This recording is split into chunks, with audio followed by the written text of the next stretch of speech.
Support द्यावा एवढंच मी आवाहन करतो आणि थांबतो. धन्यवाद.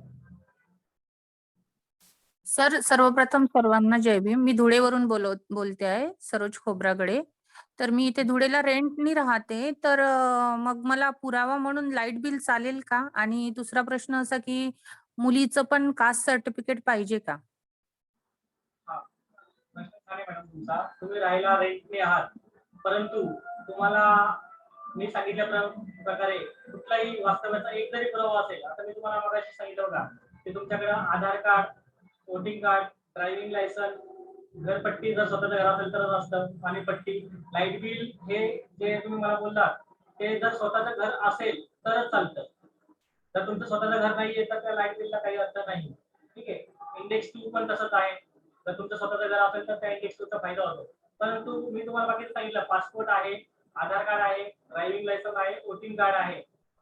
आता गॅस बुक चालत नाहीये, परंतु तुमच्याकडे नॅशनलाइज बँकेचं जर पासबुक असेल, नॅशनलाइज बँक तुम्हाला सर्वांना माहिती आहे, स्टेट बँक्स असतील, बँक ऑफ हैदराबाद असेल, बँक ऑफ बडोदा असतील, बँक ऑफ महाराष्ट्र असतील, अशा ज्या नॅशनलाइज बँका आहेत, या कोणत्याही बँकेचा जर पासबुक तुमच्याकडे आहे, त्याच्यावर तुमचा आता तुम्ही राहताय तिथला जर ऍड्रेस आहे, तर ते वास्तव्याचा पुरावा म्हणून गृहीत धरलं जाईल. पण आता या सर्वांपैकी तुमच्याकडे काहीच नाहीये बघा, अशी जर केस आहे आणि तरी तुम्ही भाड्याने राहत आहात आणि तुमच्याकडे वास्तव्याचा पुरावा म्हणून वरीलपैकी एकही नाही, तरच तुम्हाला रजिस्टर रेंट अग्रीमेंट करायचा आहे. रजिस्टर रेंट अग्रीमेंट हा रजिस्टरच्या ऑफिसला होतो. आपल्या सर्वांना माहिती आहे, आपण खरेदी विक्री करतो, घरांचे खरेदी विक्रीचे नोंदणीकृत कार्यालय असतं रजिस्टर ऑफिस, त्या ठिकाणचाच रजिस्टर रेंट अग्रीमेंट लागतो. काही लोक नोटरीकडनं, वकिलाकडनं रेंट अग्रीमेंट बनवून घेतात. तो नोटराइज रेंट अग्रीमेंट आरटीच्या ऍडमिशनला चालत नाही. याची सर्वांनी नोंद घ्यावी. जर कुठलाच पुरावा तुमच्याकडे नाही आहे तरच तुम्हाला रजिस्टर रेंट अग्रीमेंट भाड्याने राहणाऱ्या लोकांसाठी लागणार आहे. ज्याचं स्वतःचं घर आहे त्याचा काही विषय नाहीच आहे, परंतु जे लोक भाड्याने राहतात त्यांच्याकडे या वरीलपैकी सांगितल्यापैकी एकही पुरावा नाही, तरच तुम्हाला रजिस्टर रेंट अग्रीमेंट बनवून घ्यावं लागेल. दुसरं तुम्ही मला बोललात की तुमच्या मुलीचं कास्ट सर्टिफिकेट लागेल का? तुमच्या मुलीचं कास्ट सर्टिफिकेट तुम्ही काढलं असेल तर ठीकच आहे, नसेल काढलं तर काढून घ्या. परंतु आरटीच्या ऍडमिशन साठी वडील किंवा मुलगा किंवा मुलगी दोघांपैकी एकाचं कास्ट सर्टिफिकेट लागणार आहे. दोघांचं लागत नाहीये. मुलीचं नसेल तरी काही हरकत नाही, वडिलांचं आहे तुमच्याकडे तर तुमचं आरटीचं ऍडमिशन होईल. बरं, तो पासपोर्ट मिस्टरांचा आहे, पण त्यावर धुळेचा ऍड्रेस नाहीये, त्यावर सिल्वासाचा ऍड्रेस आहे, पण त्यांचा पासपोर्ट आहे. तर मग तो ग्राह्य पकडला जाईल का? नाही मॅडम, तुम्ही आता ज्या ठिकाणी राहताय त्याच ठिकाणी आपल्या मुलाचं, बालकाचं ऍडमिशन करणार आहात, एवढं नक्की आहे. तर तुम्ही ज्या ठिकाणी राहताय त्याच ठिकाणचा वास्तव्याचा पुरावा तुम्हाला द्यावा लागेल. या सर्व गोष्टींपैकी एकतरी डॉक्युमेंट, आधार कार्ड जरी असेल तुमच्याकडे, आता पासपोर्टचं तुम्ही उदाहरण दिलं, पासपोर्ट सिल्वासाचा आहे, पण तुम्ही ऍडमिशन सिल्वासाला नाही घेता, धुळ्याला घेता, तर धुळ्याला तुम्ही राहत्या घरीचा आधार कार्ड, वोटिंग कार्ड, बँकेचा पासबुक नॅशनलाइज असेल तर ते, याच्यापैकी कुठलेही एक जरी असेल, ड्रायव्हिंग लायसन्स, यापैकी एक जरी असेल तर तुमचं ऍडमिशन होणार आहे. आणि नाहीच याच्यापैकी काही, तरच तुम्ही रजिस्टर रेंट अग्रीमेंटच्या भानगडीत पडा. रजिस्टर अँड अग्रीमेंट हे म्हणजे तहसील कार्यालयात जाऊन करायचं का? मग रजिस्टर ऑफिस आपल्या आजूबाजूला महाई सेवा तिथं होतं, किंवा ग्राहकी सेवा केंद्रामध्ये होतं. पर्सनल लेवलला जेवढे ग्राहकी सेवा केंद्र आहेत, महाई सेवा केंद्र आहेत, अशा सर्व ठिकाणी करतात. काही ठिकाणी काही वकील सुद्धा रजिस्टर रेंट अग्रीमेंट करतो, पण आपण त्यांना जातानाच सांगितलं पाहिजे की आम्हाला फक्त रजिस्टर रेंट अग्रीमेंटच हवा, नोटराइज रेंट अग्रीमेंट चालत नाहीये. त्यामुळं जे लोक रजिस्टर रेंट अग्रीमेंट करत असतील त्यांच्याकडे तुम्ही कन्सल्ट करू शकता, किंवा तुम्हाला सरळ रजिस्टरच्या ऑफिस मध्ये जाऊन सुद्धा रजिस्टर रेंट अग्रीमेंट करता येईल. हा, जय भीम सर. हा सर, माझं गाव शाळेपासून 10 किलोमीटर अंतरावर आहे सर. तर मला फॉर्म भरता येईल का? शाळेपासून तुम्ही आता राहताय, आता आरटी मध्ये खूप छान मुद्दा उचलला. आरटी मध्ये विडंबना अशी आहे की आपल्याला आरटीचं ऍडमिशन हे आपल्या घरापासून 3 किलोमीटर अंतरापर्यंत घेता येतं, म्हणजे त्यापेक्षा जास्तला पण घेता येतं. परंतु आपण खेडोपाडी जी लोक राहतात त्यांच्या घरापासून शाळाच नसतात बघा. शाळा 10-10, 15-15, 20-20 किलोमीटर तालुक्याच्या गावी शाळा असतात. अशा केसमध्ये तुम्हाला आरटीचं ऍडमिशन पण घ्यायचं आहे आणि तुमच्या घरापासून जर शाळा नसेल तर तुम्ही घ्याल कसं ना? तर तुम्ही आरटीचा जर फॉर्म भरला तर तुम्हाला एखादी शाळा दाखवते 5 किलोमीटर 10 किलोमीटर अंतरावर, त्या शाळेमध्ये आरटीची जर वॅकन्सी असेल, म्हणजे त्या परिसरातील बालकांना ऍडमिशन दिल्यानंतर जर ऍडमिशन म्हणजे वॅकन्सी जर मोकळी रिक्त राहत असेल तरच तुम्हाला त्या शाळेमध्ये ऍडमिशन घेता येतं. म्हणजे ते पण नंबर लागला तर तुम्हाला घेता येईल. म्हणजे अशा त्याचे चान्सेस खूप कमी कमी होत जातात. परंतु खेडोपाडी तसा अवेअरनेस नसल्यामुळं तुम्ही ऍडमिशन फॉर्म भरावा असं मी म्हणेल. ऍडमिशन फॉर्म भरल्यानंतर आरटीचं ऍडमिशन लागणं न लागणं ते सगळी सिलेक्शन पद्धतीचं आणि लॉटरी पद्धतीने ऍडमिशन होतं. तर जर इन केस असं फॉर्म भरला आणि शाळा सिलेक्ट केली, नंबर लागला आणि तुम्ही जर तुमच्या मुलाला ने आण करण्याची जर सोय करू शकत असाल तरच त्या शाळेसाठी तुम्ही फॉर्म भरा. इन केस तुम्ही जर भरू शकत नसाल आणि तर तुम्ही तुमच्या मुलाला कुठल्या प्रकारचे ऍडमिशन त्या शाळेत त्या त्या एरियात पाहिजेच असेल तर तुम्ही जर वास्तव्याचा पुरावा म्हणून तिथला तुम्ही राहिला असता त्या जवळपासच्या एरियामध्ये तर नक्कीच तुम्हाला फायदा आला असता. मग त्यामुळेच मी तुम्हाला मागाशी बोललो बघा की खेडोपाडी शाळा नसतात, तर अशा मुलांना मग आरटीच्या हक्कापासून वंचित ठेवायचं का? तर नाही ठेवू शकत आपण. अशा सर्वांसाठीच मी बोलतोय की आपल्याला एक समान शिक्षण पद्धती आणि जर हे असं दिल्लीचा मॉडेल ज्या महापालिकांच्या जिल्हा परिषदा ज्या आहेत त्यांच्या शाळांचं जर कायापालट करता आला आणि जर झाला तर खेडोपाडी सुद्धा चांगल्या त्याचे शाळा मिळतील. ज्या दिल्लीच्या खेडोपाडी आपण पाहतोय त्या इथेही होईल महाराष्ट्रात सुद्धा. आणि मग आपल्याला पण सर्वांना सर्वच म्हणजे कुठलाच बालक हा आरटीच्या शिक्षणापासून आरटी नाही म्हणजे मूलभूत शिक्षणापासून हा वंचित राहणार नाहीये. त्यासाठी सर्वांनी एकजुटीने प्रयत्न करणं गरजेचं आहे. धन्यवाद सर. जय भीम सर. सर मी जय भीम सर. हॅलो एक मिनिट. हॅलो सर, मी सलग तीन वर्ष झाले फॉर्म भरतोय, पण म्हणजे मित्र परिवार नातेवाईक नंबरच लागला नाही सर अजून. हो बरोबर आहे तुमचं. ऍक्च्युली ऍडमिशन प्रक्रिया कसं आहे तुम्हाला मी सांगितलं की एखाद्या शाळेमध्ये समजा आरटीच्या 30 जागा आहेत आणि 30 पेक्षा जास्त अर्ज आले त्यावेळेसच लॉटरी पद्धतीचा अवलंब केला जातो. एखाद्या शाळेमध्ये 30 जागा आहेत आणि 30 पेक्षा कमी म्हणजे 3 किलोमीटर डिस्टन्स मधल्या 30 पेक्षा कमी अर्ज केले तर प्रत्येक मुलाचं ऍडमिशन हे ऑटोमॅटिक होतं, कारण की जागा 30 होत्या आणि अर्जच कमी आले, त्यामुळे प्रत्येक मुलाचं ऍडमिशन झालं. दुसरी गोष्ट आहे तुमच्याकडं शाळा चांगली असल्यामुळे काय होतं की त्या शाळेसाठी अर्ज जास्त येतात बघा. तर जागा 30च असतात त्या शाळेमध्ये, परंतु अर्ज 50 आले 60 आले 100 आले किती पण येऊ शकतात. अशा केसमध्ये मग ज्या 1 किलोमीटर अंतरातले जे बालक आहेत त्यांना आधी प्राधान्य त्या हिशोबाने लॉटरी काढली जाते. त्यानंतर मग 1 ते 3 किलोमीटर अंतरातल्या मुलांचा विचार केला जातो आणि त्यानंतर जर जागा उरलीच तर 3 किलोमीटर पेक्षा जास्त मुलांचा विचार केला जातो. अशा केसमध्ये लॉटरी पद्धतीने ऍडमिशन असल्यामुळं आपण ती काळजी घेणं हे मी तुम्हाला आधी सांगितलं की तुम्हाला फॉर्म भरतानाच ती काळजी घ्यायची आहे की आपल्या मुलाचं ऍडमिशन या शाळेमध्ये होईल की नाही, किंवा नाही झालं तर आपण सेकंड काय चान्स देतोय आपल्याला की दुसरी पर्यायी म्हणून ही शाळा, तिसरी ही पर्यायी शाळा, असं आपण शाळांचे प्रेफरन्स आपण देऊन द्यायचे. म्हणजे कुठल्या ना कुठल्या शाळेमध्ये आपल्या बालकाचं ऍडमिशन व्हावंच असं वाटत असेल तर आपण ती पूर्व काळजी घेणं खूप महत्वाचं आहे. सर आपला नमस्ते सर. उत्पन्नाचा दाखला मी एससी मध्ये येते, तर उत्पन्नाचा दाखला गरजेचा नाही ना? मी एससी. हो, एससी, एसटी, बीजे, NTB, NTC, NTD, OBC, SBC या सर्व प्रवर्गातील ज्या जाती आहेत त्यातल्या कोणत्याच बालकाला उत्पन्नाचा दाखला लागत नाहीये. त्या बालकांना फक्त त्या बालकाचं किंवा त्या बालकाच्या वडिलांचं जातीचा दाखला एवढं लागेल. सर गव्हर्नमेंट सर्वंटसाठी काही वेगळे आरक्षण आहे का? नाहीये, गव्हर्नमेंट सर्वंटसाठी वेगळं काही नाहीये. आता बघा आपण आता वेगवेगळ्या शाळांचे वेगवेगळे अर्ज ऑलरेडी जानेवारी पासून सुरू झालेले असतात. आता आपल्या आरटी मध्ये तर नाहीये, प्रत्येकाला पालकाला एक सारखं पकडलं जातं, फक्त गटानुसार वंचित आणि दुर्बल घटक केलेले आहेत. पण गव्हर्नमेंट सर्वंट असाल तर तुम्ही जर ओपन कॅटेगरी असाल तर तुम्ही आरटी अंतर्गत बसतच नाहीये, कारण की तुमचं उत्पन्न जे आहे ते 1 लाखाखालील नाहीच आहे. वार्षिक उत्पन्न 1 लाखाची जी नाही सर, मर्यादा मी एनटीबी मध्ये ऍक्च्युली त्यामुळे विचारलं. नाही ठीक आहे, तुम्ही एनटीपी मध्ये असेल तुमचा हक्क आहे, तुम्ही ऍडमिशन घेत असाल काही हरकत नाहीये. पण जर मी तुम्हाला मगाशी आवाहन केल्याप्रमाणे जर त्यांची कॅपॅसिटी चांगली असेल तो कुठल्याही घटकातला दुर्बल जर असेल तर ठीकच आहे. पण दुर्बल ओपन कॅटेगरीतला एखाद्या व्यक्ती जर ते ऍडमिशन आर्थिक परिस्थिती चांगली असताना घेत असेल तर ते घेऊ नये. आणि मी उलट एनटीपी ला पण किंवा एससी एसटी पण असू द्या कास्ट कोणतीही असू द्या, आपल्याला हे पाहायचंय की आपल्याला जास्तीत जास्त ऍक्च्युअल बेनिफिशियरींना त्याचा लाभ कसा होईल. म्हणजे तुम्ही जर ती शीट नसेल सोडा तर तो तुमचा हक्क आहे, तुम्ही घ्या, त्यात काही डाऊट नाहीये, त्याला कोणी अडवणार नाही, मी नाही कोणी काय अडवू शकत. परंतु जर तुमची आर्थिक सदस्य चांगली आहे आणि तुम्ही सक्षम आहात आपल्या बालकाला शिकवण्यासाठी, तर तुम्ही SC ST किंवा NT मध्ये जरी असाल तरी तुम्ही जर ती शीट सोडली तर एखाद्या बालकाला त्याचा शिक्षणाचा हक्क मिळेल, एवढंच मी सांगू शकतो. नमस्ते सर. नमस्ते. सर, माझ्या मुलाचं मागच्या वर्षी RTEच्या माध्यमातून ऍडमिशन झालेलं आहे, परंतु आता माझा जॉब प्रोफाईल चेंज होत असल्यामुळे मला माझ्या सिटीतून बाहेर गावी जाणे आहे. तर आता 1 वर्षानंतर मी माझ्या मुलाचे नवीन शहरामध्ये RTEच्या माध्यमातून ऍडमिशन ट्रान्सफर करू शकेल का?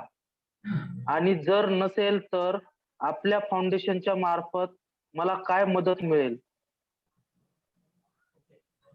बघा, RTचं जे ऍडमिशन आहे ते आपण एकदा घेतलं की त्या शाळेत 8वी पर्यंत आपल्याला न्यावं लागतं, हे आपल्याला माहिती आहे. पण आता अशा केसमध्ये आता तुमचं ट्रान्सफर होतंय किंवा काही लोक परगावी जातात, काहींचे गावी शिफ्ट होतात, काहींचा कामधंदा कोरोनामुळे पण बंद झालेला असतो, तर शिफ्टिंगचं जो आहे हे चालूच असतं.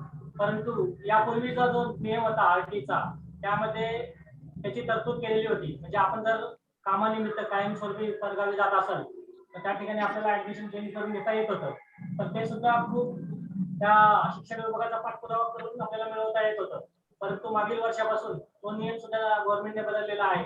म्हणजे एकदा तुमचं आता शिफ्टिंग जर झालं तर ते RTची जागा तुम्ही तुमच्या मुलाला वेगळ्या शहरात नेणार साहजिकच. त्या शहरामध्ये RT अंतर्गत तुम्हाला ऍडमिशन नियमाप्रमाणे सध्याच्या घेता येतच नाहीये. परंतु तुमची ती शीट जी आहे ती सुद्धा वेकेंट राहणार आहे. तुम्ही आता या शाळेतून त्या मुलाला काढणार आणि वेगळ्या परगावी आपल्याला RT अंतर्गत ऍडमिशन होतच नाहीये, त्यामुळे तुम्ही ऍडमिशन फी भरून किंवा डोनेशन भरून ऍडमिशन घेत आहात. परंतु ही जी शीट आहे ती सुद्धा वेकेंट राहणार आणि त्याला सुद्धा दुसऱ्या एखाद्या व्यक्तीला एखाद्या मुलाला RT अंतर्गत ऍडमिशन घेता येत नाहीये. तर हा प्रश्न खूप महत्वाचा आहे. त्यासाठी सुद्धा पाठपुरावा RTचं इन केसेस म्हणजे काही केसेस मध्ये असं प्रोव्हिजन असायला हवी, त्यासाठी सर्व संघटना आपल्या कार्यरत आहेत. तर म्हणजे जर काही ज्युनियन डॉक्युमेंट्स सबमिट केले की म्हणजे माझं ट्रान्सफर होतच आहे, त्या बेसवर नवीन शहरामध्ये मुलाला ऍडमिशन मिळेल का? नाही ना, कसं आहे माहिती का, तुम्ही तुमचं ट्रान्सफर लेटर किंवा बाकीचे डॉक्युमेंट जेन्युइन जरी सबमिट केले, शाळेला सबमिट करून तर फायदाच नाहीये. आपल्याला आपली लढायची आहे शिक्षण विभाग वरच्या लेवलला आहे, तर अशा ठिकाणी तुम्ही जरूर करू शकता. परंतु मागच्या वर्षापासून त्यांनी जो नियम केलाय की कुठल्याच परिस्थितीमध्ये ते ट्रान्सफर करून देत नाही RTची वेकेन्सी. त्यामुळं RTचं ऍडमिशन कुठल्याच पद्धतीने तुम्हाला ट्रान्सफर करून मिळणार नाही. पण तरी सुद्धा एक आपण प्रयत्न म्हणून आपण आपल्या एरियामध्ये महापालिका किंवा पंचायत समिती असतील किंवा शिक्षणाधिकारी किंवा शिक्षणाधिकारी असतील किंवा जिल्हा परिषद असतील, त्या ठिकाणी एक अर्ज म्हणून आपण नक्कीच द्यायला हवा. आणि म्हणजे विनंती अर्जच म्हणता येईल त्याला, आपण त्या पद्धतीने देऊ शकतो. पण ऍडमिशन मिळेल त्याची गॅरंटी नाही किंवा ट्रान्सफर करून मिळण्याची प्रोव्हिजन नसल्यामुळे शक्यता खूपच कमी आहे. सर धन्यवाद सर. पण सर कृपया आपण आपल्या मार्फत शिक्षण विभागास अशा परिस्थितीमध्ये मूलभूत शिक्षणाचा अधिकार दुरावला जाऊ नये म्हणून काही विशिष्ट कंडिशन मध्ये ऍडमिशन ट्रान्सफर करण्यासाठी भाग पाडावे अशी विनंती. नक्कीच नक्कीच. आणि हे कसं बघा, ही लढाई जी असते ना, आपल्याला त्यांना AC मध्ये बसून त्यांना कळत नाहीये. हे प्रॉब्लेम तुमचे आमचे आहेत, सर जेन्युइन लोकांचे असतात हे प्रॉब्लेम. आणि आपण कसं तळागाळापर्यंत पोहोचतो, त्यामुळे हा प्रश्न हा फक्त तुमचा न मानता बऱ्याचशा लोकांचा आहे, बऱ्याचशा पालकांचा आहे. इव्हन संघटनामध्ये काय करायचं हा प्रश्न आहे. तर याचा पाठपुरावा हा आपण वर्षाताई गायकवाड यांच्या माध्यमातून घेतच आहोत. आणि सगळ्यात आता आपल्या सगळं संघटना ज्या आहेत आपल्या, त्या सर्वांनी एकमत करून एकाच प्रकारचं निवेदन, त्या एका निवेदनामध्ये सर्वच ज्या RTच्या ज्या समस्या आहेत, जसा हा तुम्ही मुद्दा उपस्थित केला ट्रान्सफरचा, तसा शालेय शिक्षणाच्या पाठ्यपुस्तकांचा मुद्दा आहे, ट्रान्सपोर्टचा मुद्दा आहे, मग अशी एका पालकांनी आपल्याला सांगितलं की माझ्या घरापासून 10 किलोमीटर शाळाच नाहीये, हा एक मुद्दा आहे. अशा सर्व कळीचे मुद्दे असलेले आपण जे लेटर्स आहेत ते प्रत्येक जिल्हाधिकाऱ्याला आणि शिक्षक संचालकांना प्रत्येक शहरामध्ये म्हणजे आपल्यामध्ये जेवढे आपल्या राज्यामध्ये जेवढे जिल्हे आहेत त्या सर्व जिल्हाधिकाऱ्यांना शिक्षणाधिकाऱ्यांना आणि ते सर्व लेटर आपण देणार आहोत, ते निवेदन आपण देणार आहोत, त्याचा पाठपुरावा पण आपल्याला करायचा आहे. ते सर्वांचं आपल्याला शेवटी जाऊन मंत्रालयामध्ये वर्षाताई गायकवाड यांची परत भेट घ्यायची आहे. 2-3 महिन्यापूर्वी आपण एक भेट घेतलेली आहे. त्या भेटी दरम्यान वर्षा गायकवाडांना आपण एक निवेदन दिलं होतं. त्या निवेदनामध्ये आरटीची प्रक्रिया लवकर सुरू करावी, त्यापासून आरटीच्या पालकांना येणाऱ्या प्रत्येक समस्या त्या सर्व आपण त्यांच्यापुढे मांडल्या होत्या. 11 समस्या आपण मांडल्या होत्या. त्या 11 समस्यांमध्ये या सर्व गोष्टी अंतर्भूत आहेत आणि त्यांनी आपल्याला परत वेळ देऊ आणि आता त्या कोरोनाच्या काळामध्ये फक्त लांबलं गेलं, परंतु आपण जर आपल्याला त्यांनी जर भेट दिली नाही तर आपल्याला खूप मोठं जन आंदोलन उभं करून त्यामार्फतच आपल्याला या गोष्टी सॉल्व्ह करायला लागतील. कारण की जर आपण जर पाठपुरावा करून जर आपल्याला जर मिळत नसेल यश, तर मग दुसरा मार्ग तोच आहे, आपल्याला संविधानिक मार्गाने जाऊन आपल्याला मोठं जन आंदोलन करून रस्त्यावर येणं. त्यासाठी सर्व पालकांचा मी वारंवार तुम्हाला पालकांच्या एकीचा आणि सपोर्टचा जो प्रश्न टाकतोय तो यासाठीच टाकतोय की सर्वांचा जर एकी असेल, कारण की या सर्व बेसिक नीड्स आहेत या आरटी कायद्याला शिक्षणाच्या मूलभूत हक्काला जपण्यासाठी त्याला टिकवण्यासाठी असणाऱ्या गोष्टी आहेत. त्यामुळे या सर्व गोष्टींसाठी सर्वांनी जर एकजूट दाखवली तर नक्की त्याला चांगलं यश आज ना उद्या मिळेल. Hello sir, thank you sir, sir. एक क्वेश्चन आहे. सर मी सुजय खेडकर बोलतोय. माझा एक प्रश्न आहे. मला जुळी मुलं आहेत. जर मी जुळी मुलं असताना जर मी आरटीईचा फॉर्म भरला आणि एका मुलाचं ऍडमिशन एका शाळेत आणि दुसऱ्या मुलाचं ऍडमिशन दुसऱ्या शाळेत, असं काही घडू शकतं का? घडू शकतं. आरटीची प्रक्रिया तुम्हाला मी सांगितले ऑनलाईन आहे. तुम्ही फॉर्म भरला, वेगवेगळ्या समजा 2-3 ऑप्शन निवडले फॉर्म भरताना, त्याच्यामध्ये एका मुलाचा नंबर एका शाळेत लागला, दुसऱ्या मुलाचा दुसऱ्या शाळेत लागला, असं होण्याचे चान्सेस खूप जास्त आहेत. माझं पर्सनल पण उदाहरण आहे. मला पण जुळी मुलं आहेत आणि माझी दोन्ही मुलं आरटी अंतर्गत आहेत आणि वेगवेगळ्या शाळेत आहेत. म्हणजे फॉर्म भरायला काही हरकत नाही ना सर, जुळी मुलं असल्यामुळे? फॉर्म जुळे मुलं असताना फॉर्म भरू शकता तुम्ही. शाळा चॉईसच्या निवडा तुमच्या. दोघींचा एका शाळेत नंबर लागला त्याच्यापेक्षा चांगलं काही असणार नाहीये. परंतु इन केस सगळं समजा वेगवेगळ्या शाळांमध्ये जरी नंबर लागला चुकून, तरी त्या वेगवेगळ्या शाळांमध्ये तुम्ही ते ऍडमिशन घ्या. आणि आपल्या मुलांना फक्त काय होतं, आपल्या ट्रान्सपोर्टचं आणि थोडीशी हेळसांड होते आपली पालकांची, की आपण वेगवेगळ्या शाळांमध्ये वेगवेगळ्या शाळेचा टायमिंग लोकेशन वेगवेगळं असतं. त्यामुळे त्या मुलांचे बसचा टायमिंग वेगळा, एक्झामचा टाइम वेगळा आणि शाळेचं जे अकॅडमिक अवर्स असतात ते सुद्धा वेगवेगळे असतात. तर असं करत असताना हेळसांड नक्कीच होईल. पण तो हक्क तुम्हाला जर टिकवायचा असेल तुमच्या मुलांचा आणि तो टिकवून ठेवावा यासाठी तुम्हाला जर ऍडमिशन घ्यायचं असेल तर घ्यायला काही हरकत नाही. त्यात पण वेगळीच मजा आहे. मी स्वतः अनुभवतोय गेली 6 वर्षांनी. नाही म्हणजे ऍडमिशन म्हणजे माझा प्रश्न याच्यासाठी होता, कारण की जनरली आरटी मध्ये एका मुलाला ऍडमिशन मिळतं असं मी गृहीत धरून चाललो होतो. म्हणून म्हटलं दोघांसाठी फॉर्म भरावा का नाही, बाकी काही नाही. एका शाळेमध्ये मुलांचे ऍडमिशन झालेले भरपूर आपल्याकडे. एका वेगवेगळ्या शाळेमध्ये ऍडमिशन झालेले भरपूर पेरेंट्स आपल्याकडे आहेत ऑलरेडी. तर तुम्हाला तुमचा हक्क घेता येईल. तुम्ही 2 मुलं असले तरी पण घेता येईल. हॅलो, धन्यवाद सर, थँक्यू. सर तुमचा जो प्रश्न आहे की एकाला जर ऍडमिशन मिळाली तर दोघांना एका शाळेत मिळू शकते का? तर सर जर 2 मुली असेल ट्विन्स, जर 2 मुली ट्विन्स असेल तर फक्त केंद्रीय विद्यालय ज्या सेंट्रल स्कूल आहे, जसं आरटीचा जो हक्क आहे, जे आरटीचे फॉर्म चालू होतात हे प्रायव्हेट स्कूल्स, विनाअनुदानित शाळा यामध्ये असते. तर यामध्ये जसं वाघ सरांनी सांगितलं की एक मुलगा वेगळीकडे आणि दुसरा मुलगा वेगळीकडे, जे लॉटरी सिस्टम निघतात, म्हणजे एका मुलाची लॉटरी समजा XYZ या स्कूलमध्ये निघाली, दुसऱ्या मुलाची लॉटरी दुसऱ्या स्कूलमध्ये निघाली, तर दोन्ही मुलं वेगवेगळ्या शाळेत राहणार. पण जर तुम्हाला दोन्ही मुली ट्विन्स दोन्ही मुली असेल तर तुम्हाला एक फॅसिलिटी आहे, सिंगल गर्ल चाइल्डची फॅसिलिटी हे सेंट्रल स्कूल म्हणजे जे आपलं केंद्रीय विद्यालय आहे, त्या केंद्रीय विद्यालयामध्ये जर तुम्ही फॉर्म भरला आणि त्यामध्ये जर तुम्ही सांगितलं की मला सिंगल गर्ल चाइल्ड मध्ये तुम्ही टिक मार्क केलं, तर सिंगल गर्ल चाइल्ड मध्ये जर एका मुलीचा जरी नंबर लागला तरी दोन्ही मुली त्या गृहीत पकडल्या जातात, म्हणजे दोन्ही मुलीचं ऍडमिशन सिंगल गर्ल चाइल्ड मध्ये होत असते. हे फक्त केंद्रीय विद्यालयामध्ये असते आणि ते फक्त मुलीसाठी आहे, म्हणजे ज्या ट्विन्स असेल किंवा सिंगल गर्ल चाइल्ड आहे फक्त त्यांना ही फॅसिलिटी आहे आणि ते केंद्रीय विद्यालयामध्ये. ओके. धन्यवाद सर. हॅलो सर, मी नाशिकवरून बोलतोय, प्रमोद पेटे. हा तर माझ्या मुलाचं मी ऍडमिशन आता नर्सरी घेतलेलं आहे मागच्या वर्षी. तर मग मला आता फॉर्म भरता येईल का आरटीएचा? नाही, आरटीए अंतर्गत तुम्ही मागच्या वर्षी फॉर्म भरला असेल आणि त्याच्यानंतर तुम्ही ऍडमिशन सुद्धा घेतलेलं असेल तर तुम्हाला यावर्षी फॉर्म भरता येत नाही. तुम्ही मागच्या वर्षी फर्स्ट स्टँडर्डला घेतलंय का?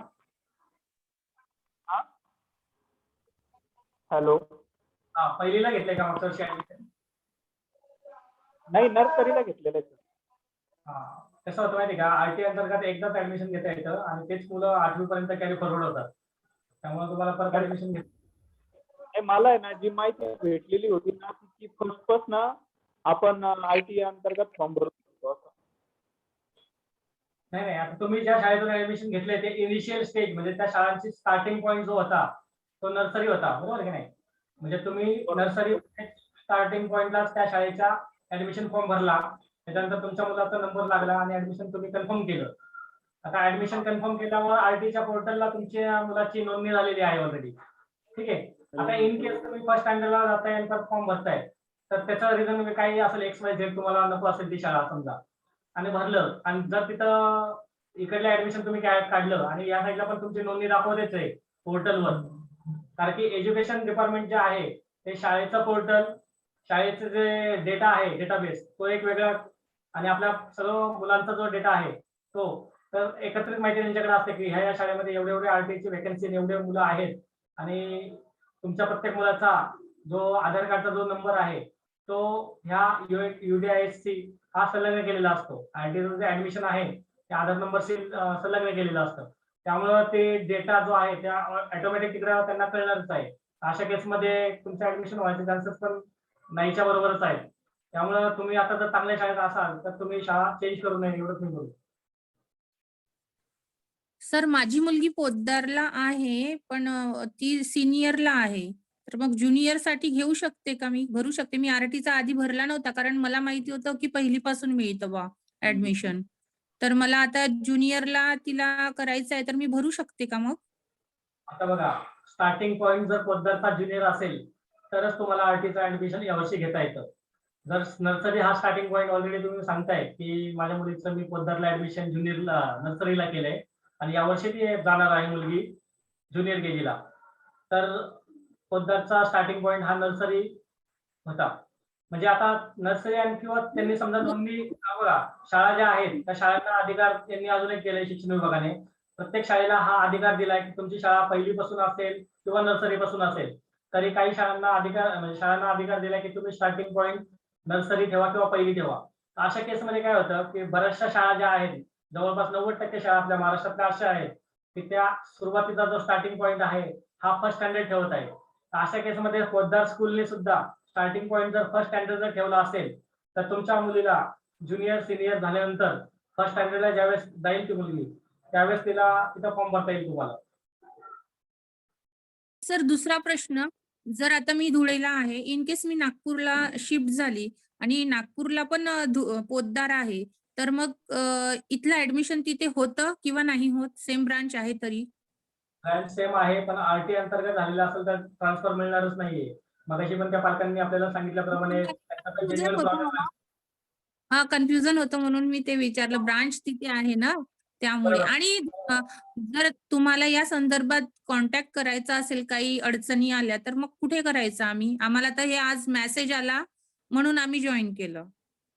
अगदी बरोबर आहे. हे बघा, आपण गेले 7 वर्षाला अवेअरनेसचा प्रोग्राम राबवतोय. तर आसरा फाउंडेशन किंवा आरटी पेरेंट असोसिएशन या नावाने असतील किंवा बाकीच्या तुम्हाला ज्यांच्या थ्रू जर संघटनेत आज तुम्ही जॉईन झालात मीटिंगला, परंतु संघटनेच्या कुठल्याही कार्यकर्त्याचा नंबर हा मिळवणं काही अवघड नाहीये. तुम्ही ज्यांच्या थ्रू आलात त्यांना पर्सनल मेसेज केला तरी ते नंबर मला देतील तुम्हाला, किंवा तुम्हाला आरटीचं ऍडमिशन यावर्षी जर ज्या ज्या पालकांना घ्यायचं असेल त्या सर्वच पालकांना आपण आरटीचा या वर्षीचा 2022-23चा जो ग्रुप बनवलेला आहे त्यामध्ये पूर्ण महाराष्ट्रभरचे पालक आहेत. त्या पालकांना आपण त्या ग्रुपमध्ये ऍड करणार आहोत. म्हणजे जी जी माहिती तुम्हाला समजली नाहीये किंवा काही शंका असतील, आज जरी त्या सॉल्व्ह नाही झाल्या तरी त्या सर्व शंकांचं निरसन आपल्याला त्या ग्रुपवर सगळी माहिती, म्हणजे आपण ऑडिओ क्लिपच्या माध्यमातून सुद्धा काही पालकांना एखादी शंका असेल ती समजली नाहीये, आपण आपल्या पोस्टद्वारे, ऑडिओ क्लिपद्वारे, प्रचाराच्या पॅम्पलेटच्या द्वारे आपल्या जे माध्यम आहेत त्या सर्व माध्यमांचा, सोशल मीडियाचा सर्व वापर करून आरटीचा जिथपर्यंत प्रचार आणि प्रसार करायचा आहे तो करत आहोत. तरी सुद्धा काही लोकांना म्हणजे ऐन वेळेस कळतं, तर अशा लोकांसाठी सुद्धा आपण ज्यांच्या थ्रू आलात किंवा माझा नंबर डायरेक्टली जरी तुम्हाला त्यांनी दिला तर तुम्ही मला कॉल करू शकता किंवा बोलू शकता किंवा मेसेज करू शकता. आणि ते कार्यकर्ते सुद्धा सर्वजण सक्षम आहेत, आपल्या सर्व शंकांचं निरसन ते करू शकतात. आणि तरी काही प्रॉब्लेम आले तर तुम्ही डेफिनेटली कॉल करू शकता संघटनेला. सर हे आसरा फाउंडेशन नागपूरचं आहे का? पुण्याला आहे, पिंपरी चिंचवड मधून आम्ही बोलतो आहोत. आणि संघटना जी आहे आसरा फाउंडेशन पुण्यात जरी असली तरी संपूर्ण महाराष्ट्रभर कार्यरत आहे. कार्यक्षेत्र आपलं पूर्ण महाराष्ट्र आहे. आपल्या समाजातील दुर्बल आणि वंचित घटकातील कुठल्याही कानाकोपऱ्यातल्या महाराष्ट्राला पालक असेल किंवा कुठलाही व्यक्ती असेल ज्यांचे आपण ध्येय धोरणं ठरवलेली आहेत, नुसतं आरटी म्हणजे शिक्षणच नाही पण इतर पण ध्येय धोरणं आहेत, त्यासाठी जे कार्यरत आहोत आपण, त्यासाठी लागेल ती आपण त्या व्यक्तीपर्यंत पोहोचवायला तयार आहोत. नाशिकमध्ये कोणी काम करतंय का आसरा फाउंडेशनचं? ऑलरेडी बरेचसे कार्यकर्ते आरटी आसरा फाउंडेशनचे जरी नसतील तरी बाकीचे आसरा फाउंडेशनला संलग्न असे काही पालकांमधनं पण लोक तयार झालेले आहेत. तर ते लोक पण गोंदिया बाकीचे नागपूरला म्हणाल अवेअरनेस चांगल्या प्रकारचा आहे. तुम्हाला जर सांगायची गोष्ट आली तर सेकंड क्रमांक जो आहे अवेअरनेसच्या बाबतीत नागपूर शहरातच आहे. म्हणजे दरवर्षी आपण जे फॉर्म भरतो पुण्यात दरवर्षी 18,000 जागा असतात आणि फॉर्म येतात 75,000, परंतु बाकीच्या जिल्ह्यांमध्ये तसं होत नाहीये. जेवढ्या आरटी वेकेन्सी आहेत तेवढ्या किंवा त्यापेक्षा कमी सुद्धा अर्ज येतात. म्हणजे हे का होतं, कारण की पण गव्हर्नमेंटने त्या शाळांनी विभागाने प्रचार प्रसार त्या लोकांना न्यायला पाहिजे होता, तो नेलेला नाही. आता पुण्यात आणि नागपूरला बऱ्यापैकी बरचसा अवेअरनेस आहे. तिथले सुद्धा कार्यकर्ते खूप छान कार्य करतात. जर कोणाला काही गरज असेल, आता शेवटी आपण ऑनलाईन माध्यमातून भेटत आहोत. तुम्हाला समजा एखादा कार्यकर्ता सुद्धा त्या लेवलला जर भेटला नाही तरी तुमचा प्रॉब्लेम त्या गावात त्या शहरात जरी असेल तरी तुम्ही आसरा फाउंडेशनला एनी टाइम कॉल करू शकता आणि ती क्वेरी सॉल्व्ह करू शकतो. म्हणजे आपण कसं आहे, आपण आज जरी कॉल केला, उद्या तुम्हाला शाळेत जरी एनी टाइम काही प्रॉब्लेम आला तर त्या प्राध्यापकांशी, मुख्याध्यापकांशी किंवा आरटी रिलेटेड कार्य बघणाऱ्या लोकांशी आपण डायरेक्टली संवाद साधतो आणि तुमचा काय प्रॉब्लेम असेल तो सॉल्व्ह करण्याचा प्रयत्न करतो. सर ही आंध्र प्रदेशमध्ये पण असेल ना ही फॅसिलिटी? हो, आरटी ऍक्ट हा प्रत्येक राज्याला बंधनकारक आहे, परंतु आरटी इम्प्लिमेंट करणं ही जबाबदारी केंद्र शासनाने आपापल्या राज्याला दिलेली आहे. म्हणजे तुम्ही आता महाराष्ट्र शासनाने कशी करायची इम्प्लिमेंट ते ठरवणार महाराष्ट्र शासन, तसं वेगवेगळ्या राज्यांमध्ये सुद्धा आहे आणि थोडेफार बदल आहेत बरे का. वेगवेगळ्या राज्यांचे नियम सुद्धा डॉक्युमेंट हेच लागणार आहेत प्रत्येक ठिकाणी आपल्याला, पण नियमांमध्ये थोडेफार बदल आहेत. म्हणजे आंध्र प्रदेशचे आता आपले 16 तारखेला फॉर्म चालू होणार महाराष्ट्राचे. आंध्र प्रदेशचे ऍडमिशन कधी होणार आहे त्याची आयडिया नाही मला, परंतु वेगवेगळ्या तारखेला ते ऍडमिशन फॉर्म चालू होतात आणि प्रक्रिया शेवटी ऑनलाईनच असते.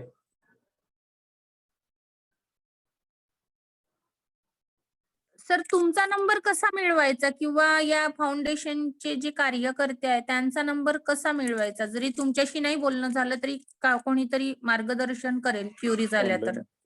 ऑनलाईन मिळेल मला तुमचं जर फाउंडेशनचं नाव टाकलं तर? तुम्ही गुगलवर जरी टाकलं आसरा फाउंडेशन तरी तुम्हाला आसरा ऍड्रेस, मोबाईल नंबर, माझं नाव सगळं मिळेल तुम्हाला. तरी पण आता जे पालक आहेत आपल्याकडं त्या सर्वांसाठी मी नंबर एकदा डिक्लेअर करतो, लिहून घ्या पाहिजे तर तुम्हाला हवं असेल तर. 9890164810. पुन्हा बोला सर. परत सांगतो 9890164810. 9890164810 हा माझा पर्सनल नंबर आहे. आणि बाकीचे जे कार्यकर्त्यांना तुम्ही आलात त्यांच्यापैकी कोणाला तुम्ही कन्सल्ट केलात तरी ते तुम्हाला हवी ती मदत करतील. सर्वजण खूप डेडिकेटेड टीम आहे आपली आणि वेगवेगळ्या जिल्ह्यांमध्ये पण कार्यरत जे लोक आहेत, ठाणे असेल, नाशिक असेल, अशा ठिकाणी सुद्धा आता अविनाश दुरेजोन म्हणून तुम्ही आता नागपूरचा उल्लेख केला, तर तिथं गोंदियामध्ये अविनाश दुरेजोन नावाचे व्यक्ती आहेत, ते सुद्धा खूप छान कार्य करतात. अशा वेगवेगळ्या लेवलला जरी संघटना नसल्या तरी त्या ठिकाणी एक ना एक पालक आहे, तर तो खूप छान काम करतो. तुम्ही त्यांच्याशी कन्सल्ट केलं तरी सुद्धा ते तुम्हाला हवी ती मदत करतील. नागपूरला आसरा हे दीक्षाभूमीवर चालतं आणि ते जेवणाचा प्रोग्राम करतो, म्हणून मला असं वाटलं की तीच आसरा फाउंडेशन आहे की काय. नागपूरला दीक्षाभूमीला विजयादशमीच्या वेळेस ते नाही ती चालतं. नाही. ती नाही. हा, मला तेच वाटतं. तर केंद्रीय विद्यालयाला पण उत्कृष्ट दाखला लागतो का ओपन कॅटेगरीजला? हो. केंद्रीय विद्यालयाचे पण आता फॉर्म सुटणार आहेत. केंद्रीय विद्यालयाचे आता आपल्याला जी इन्फॉर्मेशन हवी आहे, प्रवीण थूल सरांना मी रिक्वेस्ट करतो की त्यांनी केंद्रीय विद्यालयाची थोडक्यात माहिती आपल्या सर्व पालकांना द्यावी. त्यानंतर केंद्रीय विद्यालय रिलेटेड पण काही शंका असतील त्या तुमच्या सॉल्व्ह होतील. प्रवीण सर. हॅलो. तर मॅडम, जसा तुमचा प्रश्न आहे की केंद्रीय विद्यालयामध्ये उत्पन्नाची गरज आहे का, तर सर्वप्रथम संदीप वाघ सरांचा ज्यांना नंबर पाहिजे होता तो मी चॅट बॉक्स मध्ये लिहिलेला आहे, मेसेज मध्ये. ज्यांना हवा असेल त्यांनी नोट करून घ्यावा, ठीक आहे. आता मी केंद्रीय विद्यालयाबद्दल सांगतो. केंद्रीय विद्यालय हे सेंट्रल स्कूल आहेत, म्हणजे त्यामध्ये ऍडमिशन कशी मिळवता येईल, तर यामध्ये जी ऍडमिशन मिळते ते याच्या वाईज म्हणजे नोकरी, म्हणजे फर्स्ट प्रिफरन्स कोणाला मिळतो, जसं मिलिटरी वाले आहेत, एअरफोर्स आहेत, म्हणजे जे फुल्ली डिफेन्स आहेत, ज्यांची ट्रान्सफर होत राहते किंवा जे फुल गव्हर्नमेंट मध्ये काम करतात, त्यांना फर्स्ट प्रायोरिटी मिळतात. सेकंड प्रायोरिटी आहेत पब्लिक सेक्टर अंडरटेकिंग, ज्यामध्ये central government public sector undertaking आहे. For example Hindustan aeronautics limited, HL वगैरे, किंवा काही डिफेन्सचे प्रोडक्ट बनवतात अशा कंपन्या. थर्ड कॅटेगरी येते स्टेट गव्हर्नमेंट, म्हणजे पोलीस प्रशासन, टीचर स्टाफ वगैरे वगैरे, जे स्टेट गव्हर्नमेंटमध्ये काम करतात त्यांच्यासाठी. आणि चौथी कॅटेगरी येते सिव्हिलियन. तर समजा 40 जागेची इंटेक कॅपॅसिटी आहे, म्हणजे एक क्लासमध्ये 40 मुलं घेतात. तर सपोज एक RT आहे, RT मध्ये समजा विभाजन आहे, म्हणजे ABCDE, तर प्रत्येक याच्यात 40-40 मुलं, अशी जर इंटेक कॅपॅसिटी समजा 5 वर्ग असेल, तर 5 चोक 20 म्हणजे 200 जागा घेतल्या जाईल. तर एका जागेत 40 मुलं, तर त्या 40 मुलापैकी 10% म्हणजे 25% जे आहे ते RT मार्फत भरल्या जाते. म्हणजे 40 जागेपैकी 10 जागा ह्या RT मार्फत भरल्या जाते. तर RT मार्फत भरल्यानंतर सेंट्रल स्कूल असल्यामुळे यामध्ये काही रिझर्वेशन कोटा आहे, जसं SC 15% आहे, ST 7.5% आहेत, त्यानंतर EWS जे आहे त्यांचे 25% आहेत, आणि हँडिकॅप 3%, असं काहीतरी कोटा केलेला आहे. जर RT मध्ये जर तो कोटा पूर्ण झाला, समजा सपोज RT मध्येच SC कॅन्डिडेट किंवा ST कॅन्डिडेट पूर्ण 10च्या 10 भरले, तर जे 30 जागा आहेत नंतरच्या, त्यामध्ये SC ST कॅन्डिडेट भरले जाणार नाही. म्हणजे 40 जागेपैकी जर RT मध्येच तो कोटा फुल झाला, तर इकडे जनरल ऍडमिशन मध्ये भरता येणार नाही. अशी प्रोसेस RTची आहे आणि जनरल ऍडमिशनची. त्यामध्ये RT झालं 10 जागेचं, त्यानंतर सिंगल गर्ल चाइल्ड कोटा आहे, म्हणजे ज्यांना एक मुलगी आहे, फक्त एक अपत्य आहे आणि ती मुलगी आहे, किंवा 2 मुली आहे पण ट्विन्स आहे, तर अशा पालकांना एक फॅसिलिटी मिळते, एक कोटा असतो, तो आहे सिंगल गर्ल चाइल्डचा. तर सिंगल गर्ल चाइल्ड कोट्यामधून जर तुम्ही फॉर्म भरला, आणि सिंगल गर्ल चाइल्ड मध्ये जर तुमचा, म्हणजे एका क्लासमध्ये 2 सिंगल गर्ल चाइल्डच्या जागा असतात, म्हणजे एका क्लासमध्ये 40 सीट आहे, तर 2 सीट्स ह्या सिंगल गर्ल चाइल्ड मुळे भरल्या जातात. म्हणजे एका क्लासमध्ये 2 मुलं, समजा 5 क्लास असेल तर अशा 10 मुली भरल्या जाणार. सपोज एकाला जर ट्विन्स आहे आणि एकाचा जर नंबर लागला समजा सिंगल गर्ल चाइल्ड मध्ये, तर एकाच्या बदली दोघांना ऍडमिशन मिळेल त्या ठिकाणी. म्हणजे एका क्लासमध्ये त्या दोन सीट्स असतात सिंगल गर्ल चाइल्डच्या, तर त्या क्लासमध्ये 3 सीट्स भरले जाणार. आहे single girl child quota. Single girl child कोटामध्ये 1ली ते 6वी पर्यंत तुम्हाला नॉमिनल चार्जेस फी लागणार, जसं कॉम्प्युटर लॅब फी असेल किंवा लायब्ररी फी असेल, नॉमिनल चार्जेस लागतात. आणि 6वी ते 12वी पर्यंत तुमच्या मुलीचा फ्री ऑफ कॉस्ट शिक्षण होणार, टोटल शिक्षण फ्री, म्हणजे तुम्हाला 1 रुपया सुद्धा खर्च लागणार नाही, जसं RT मार्फत लागत नाही. पण RT मार्फत काही, जसं सरांनी सांगितलं की षडयंत्र चालू आहेत, काही शाळा कोणत्या नाही कोणत्या फी खाली पैशाची उकाळणी करतात. मग ते लॅब फी असो किंवा इतर ऍक्टिव्हिटी असो, यामार्फत पैसे घेतले जातात पालकाकडून आणि पालकांचा जो छळ होत आहे, कोणत्या ना कोणत्या प्रकारे पैसे घेतात, असं केंद्रीय विद्यालयामध्ये नसते. केंद्रीय विद्यालयामध्ये जर आरटी मध्ये नंबर लागला तर तुम्हाला पाठ्यपुस्तकापासून तर तुम्हाला स्टेशनरी पासून तर तुम्हाला येण्यात जाणं सगळं फ्री आहे. म्हणजे त्या 10 जागा भरल्या जातात त्यांच्यासाठी. आणि सिंगल गर्ल चाइल्ड मध्ये जर तुमच्या मुलीचा नंबर लागला तर 1ली ते 6वी नॉमिनल चार्जेस आहेत आणि 6वी ते 12वी पर्यंत तुमच्या मुलीला टोटल शिक्षण फ्री आहे. हा झाला सिंगल गर्ल चाइल्ड कोटा. त्याच्यानंतर आहे मेंबर ऑफ पार्लमेंट कोटा, म्हणजे खासदार कोटा. जसं ऑनलाईन फॉर्म हा फक्त 1ली मध्येच भरता येतो. केंद्रीय विद्यालयामध्ये ऑनलाईन फॉर्म हा 1ली मध्ये भरता येतो. त्यानंतर 2री ते 9वी पर्यंत हा फॉर्म ऑफलाईन असतो. तर ऑफलाईन फॉर्म कसा भरला जातो, जर तुम्हाला 2री ते 9वी पर्यंत जर तिथे जागा खाली झाल्या, सपोज कोणी मिलिटरी वाला किंवा एअरफोर्स वाला असेल आणि त्यांची ट्रान्सफर झाली, सपोज 2-3 जागा यावेळेस ट्रान्सफर होऊन गेल्या, तर त्या 2-3 जागा या मार्फत भरल्या जातात ऑफलाईन फॉर्म मार्फत. तर त्यामध्ये सुद्धा आपला मेंबर ऑफ पार्लमेंट कोटा असतो. मेंबर ऑफ पार्लमेंट कोटा कसं काम करतो, ज्या निर्वाचन क्षेत्रात म्हणजे तुम्ही ज्या ठिकाणी राहतात त्या निर्वाचन क्षेत्रात जर तुमचा खासदार असेल, तुमचा ओळखीचा असेल किंवा तुमचे काही रिलेशन असेल किंवा तुमचं काही ओळख असेल, तर त्यांच्या मार्फत त्यांना 10 सीट्स असतात. त्यांच्या निर्वाचन क्षेत्रात 10 जागा भरल्या जातात. मग ते 1ली ते 10वी पर्यंत अशा 10 सीट्स त्यांना मिळतात.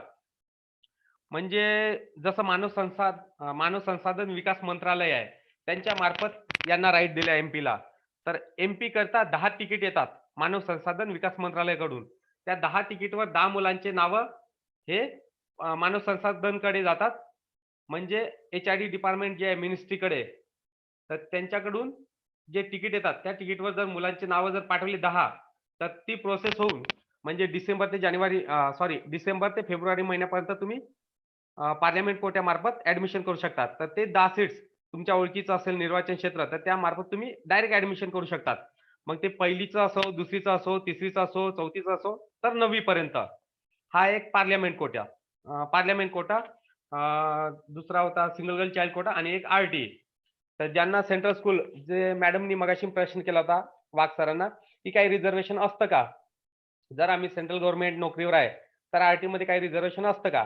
तर जे प्रायव्हेट स्कूल असते, जे विना अनुदानित असेल किंवा प्रायव्हेट असेल, तर त्यामध्ये तर मुश्किल आहे, म्हणजे नसतातच, तो कोटा नसतात. कारण तो आर्थिक दुर्बल घटकातले जे मुलं आहे त्यांच्यासाठी आरटी आहे. आणि केंद्रीय विद्यालयामध्ये यांना कोटा असतो, म्हणजे जे फुल्ली गव्हर्नमेंट आहे, सेंट्रल गव्हर्नमेंट, मिलिटरी, एअरफोर्स किंवा नेव्ही, यांना प्रथम प्राधान्य असते. तर आधी त्यांच्या जागा भरल्या जातात. नंतर जागा वाचल्या तर सेकंड प्रायोरिटी मिळते PSU, पब्लिक सेक्टर अंडरटेकिंग, ज्या डिफेन्स मध्ये असतात. थर्ड प्रायोरिटी जर जागा वाचल्या तर थर्ड प्रायोरिटी मिळतात स्टेट गव्हर्नमेंट, त्यामध्ये पोलीस असेल, टीचर असेल किंवा इत्यादी यांना. आणि त्याच्यानंतर जागा वाचल्या तर सिव्हिलियन्सला मिळतात. तर असे 4 वर्गीकरण केलेले आहे आरटी आपल्या केंद्रीय विद्यालयाने. आणि आरटी मध्ये जर लागलं तर ह्या 4 वर्गीकरण जे केले आहे त्या 4 वर्गीकरण मधून कोणी पण आरटी मध्ये लागू शकतो. म्हणजे ज्या 10 जागा भरतात आरटी मार्फत, 40 जागेपैकी 10 जागा एका क्लाससाठी, असे 5 क्लास असेल तर 50 जागा. तर त्या 50 जागा आरटी मार्फत जेव्हा भरतात तर त्या 4ही जे क्लासिफिकेशन केलेलं आहे, 4ही वर्ग जे केलेले आहे, ते सर्व 4ही वर्ग लागू शकतात आरटी मध्ये. पण रेग्युलर ऍडमिशन मध्ये ते सिक्वेन्स वाईज, कोट्या वाईज डिवाइड होतात, म्हणजे फर्स्ट प्रायोरिटी, सेकंड प्रायोरिटी अशा प्रकारे ऍडमिशन होतात. तर ह्या केंद्रीय विद्यालयाचं ऍडमिशन प्रोसेस. आणखी कोणाला काही प्रश्न असेल केंद्रीय विद्यालयाबद्दल तर विचारू शकता, किंवा आरटी बद्दल असेल ते विचारू शकता. सर सरांना एक प्रश्न विचारतो होता. हा बोला. हॅलो. हा बोला. हा सर, जर समजा फर्स्ट स्टँडर्डला एंट्री एज आहे तर डेट ऑफ बर्थ कुठून तर कुठपर्यंत पाहिजे? हा, केंद्रीय विद्यालयामध्ये तुमच्या मुलाचं जसं प्रायव्हेट स्कूल आहेत, जसं मी सांगितलं, सरांनी सांगितलं की विना अनुदानित ज्या शाळा आहेत प्रायव्हेट स्कूल, त्यांना 6 वर्ष कंप्लीट पाहिजे. ठीक आहे. आणि जास्तीत जास्त 7 वर्ष आणि मिनिमम 6 वर्ष. पण केंद्रीय विद्यालय मध्ये तुम्हाला थोडं एज मध्ये रिलॅक्सेशन मिळालेलं आहे. म्हणजे कसं मिळालं आहे, तुमचं कमीत कमी वय 5 वर्ष असायला पाहिजे आणि जास्तीत जास्त 7 वर्ष. 31 मार्च 2022 पर्यंत, 31 मार्च 2022 पर्यंत तुमच्या पाल्याचं वय हे कमीत कमी 5 वर्ष पूर्ण असायला पाहिजे आणि जास्तीत जास्त 7 वर्ष, तर तुम्हाला पहिलीला ऍडमिशन करता येतं. त्यामध्ये एक दिवस रिलॅक्सेशन आहे. ज्यांचा जन्म 1 एप्रिलला झाला असेल, तो सुद्धा पहिलीमध्ये ऍडमिशन करू शकतो. म्हणजे 5 ते 7 वयोगटातील मुले पहिलीमध्ये ऍडमिशन करू शकतात केंद्रीय विद्यालयामध्ये. आणि जर हँडिकॅप असेल, जर फिजिकली हँडिकॅप असेल, तर त्यांना 2 वर्ष आणखी रिलॅक्सेशन आहे. म्हणजे त्याचं वय 5 ते 9च्या दरम्यान असेल तरी त्याला ऑनलाईन मध्ये ऍडमिशन करता येते फर्स्ट मध्ये, जर हँडिकॅप असेल. आणि जनरल असेल, हँडिकॅप नाही, तर जे जनरल पालक आहेत त्यांना 5 ते 7 वयोगट चालेल आरटी मध्ये असेल किंवा जनरल ऍडमिशन असेल, फक्त केंद्रीय विद्यालय. आणि ज्या प्रायव्हेट स्कूल आहेत तिथे फक्त 6 वर्ष कंप्लीट आणि 7 अनकम्प्लीट किंवा 7 वर्ष, 6 ते 7च्या दरम्यान पहिलीमध्ये ऍडमिशन करू शकतो प्रायव्हेट स्कूलमध्ये. सर थोडा प्रश्न विचारायचा होता, मी जरा लेट जॉईन झालोय. सर ते आरटीए मध्ये आता ट्विन्स आहेत, मला एक मुलगा आणि मुलगी आहे. तर त्यांचं सिंगल गर्ल तुम्ही बोलला की मग 2 मुली असेल तर होतं. तर मी एक मुलगी आणि एक मुलग्याचं कसं होणार मग ऍडमिशन? नाही. तर सिंगल गर्ल चाइल्ड म्हणजे काय? ज्या पालकाला फक्त एकच मुलगी आहे, बरोबर? ज्या पालकाला एकच मुलगी आहे ती झाली सिंगल गर्ल. पण त्यांना जर ट्विन्स झाल्या तर त्या पण सिंगल गर्ल चाइल्ड मध्येच पकडले जातात. पण सिंगल गर्ल चाइल्ड कधी असते? जर फक्त मुलगीच आहे सिंगल, किंवा ट्विन्स आहे फक्त मुलीच, तर सिंगल गर्ल चाइल्ड मध्ये फॉर्म भरू शकतो. जर मुलगा असेल किंवा 2 मुलं असेल किंवा 2 मुली सुद्धा असेल, 2 मुली म्हणजे समजा एक 5 वर्षाची मुलगी आहे आणि एक 6 वर्षाची मुलगी आहे, जर डिफरंट एज मध्ये डिफरंट असेल तर तो सिंगल गर्ल चाइल्ड मध्ये भरू शकत नाही. जर ट्विन्स असेल तर सिंगल गर्ल चाइल्ड मध्ये भरतो, आणि मुलगा जर अपत्य असेल तर तो भरू शकत नाही.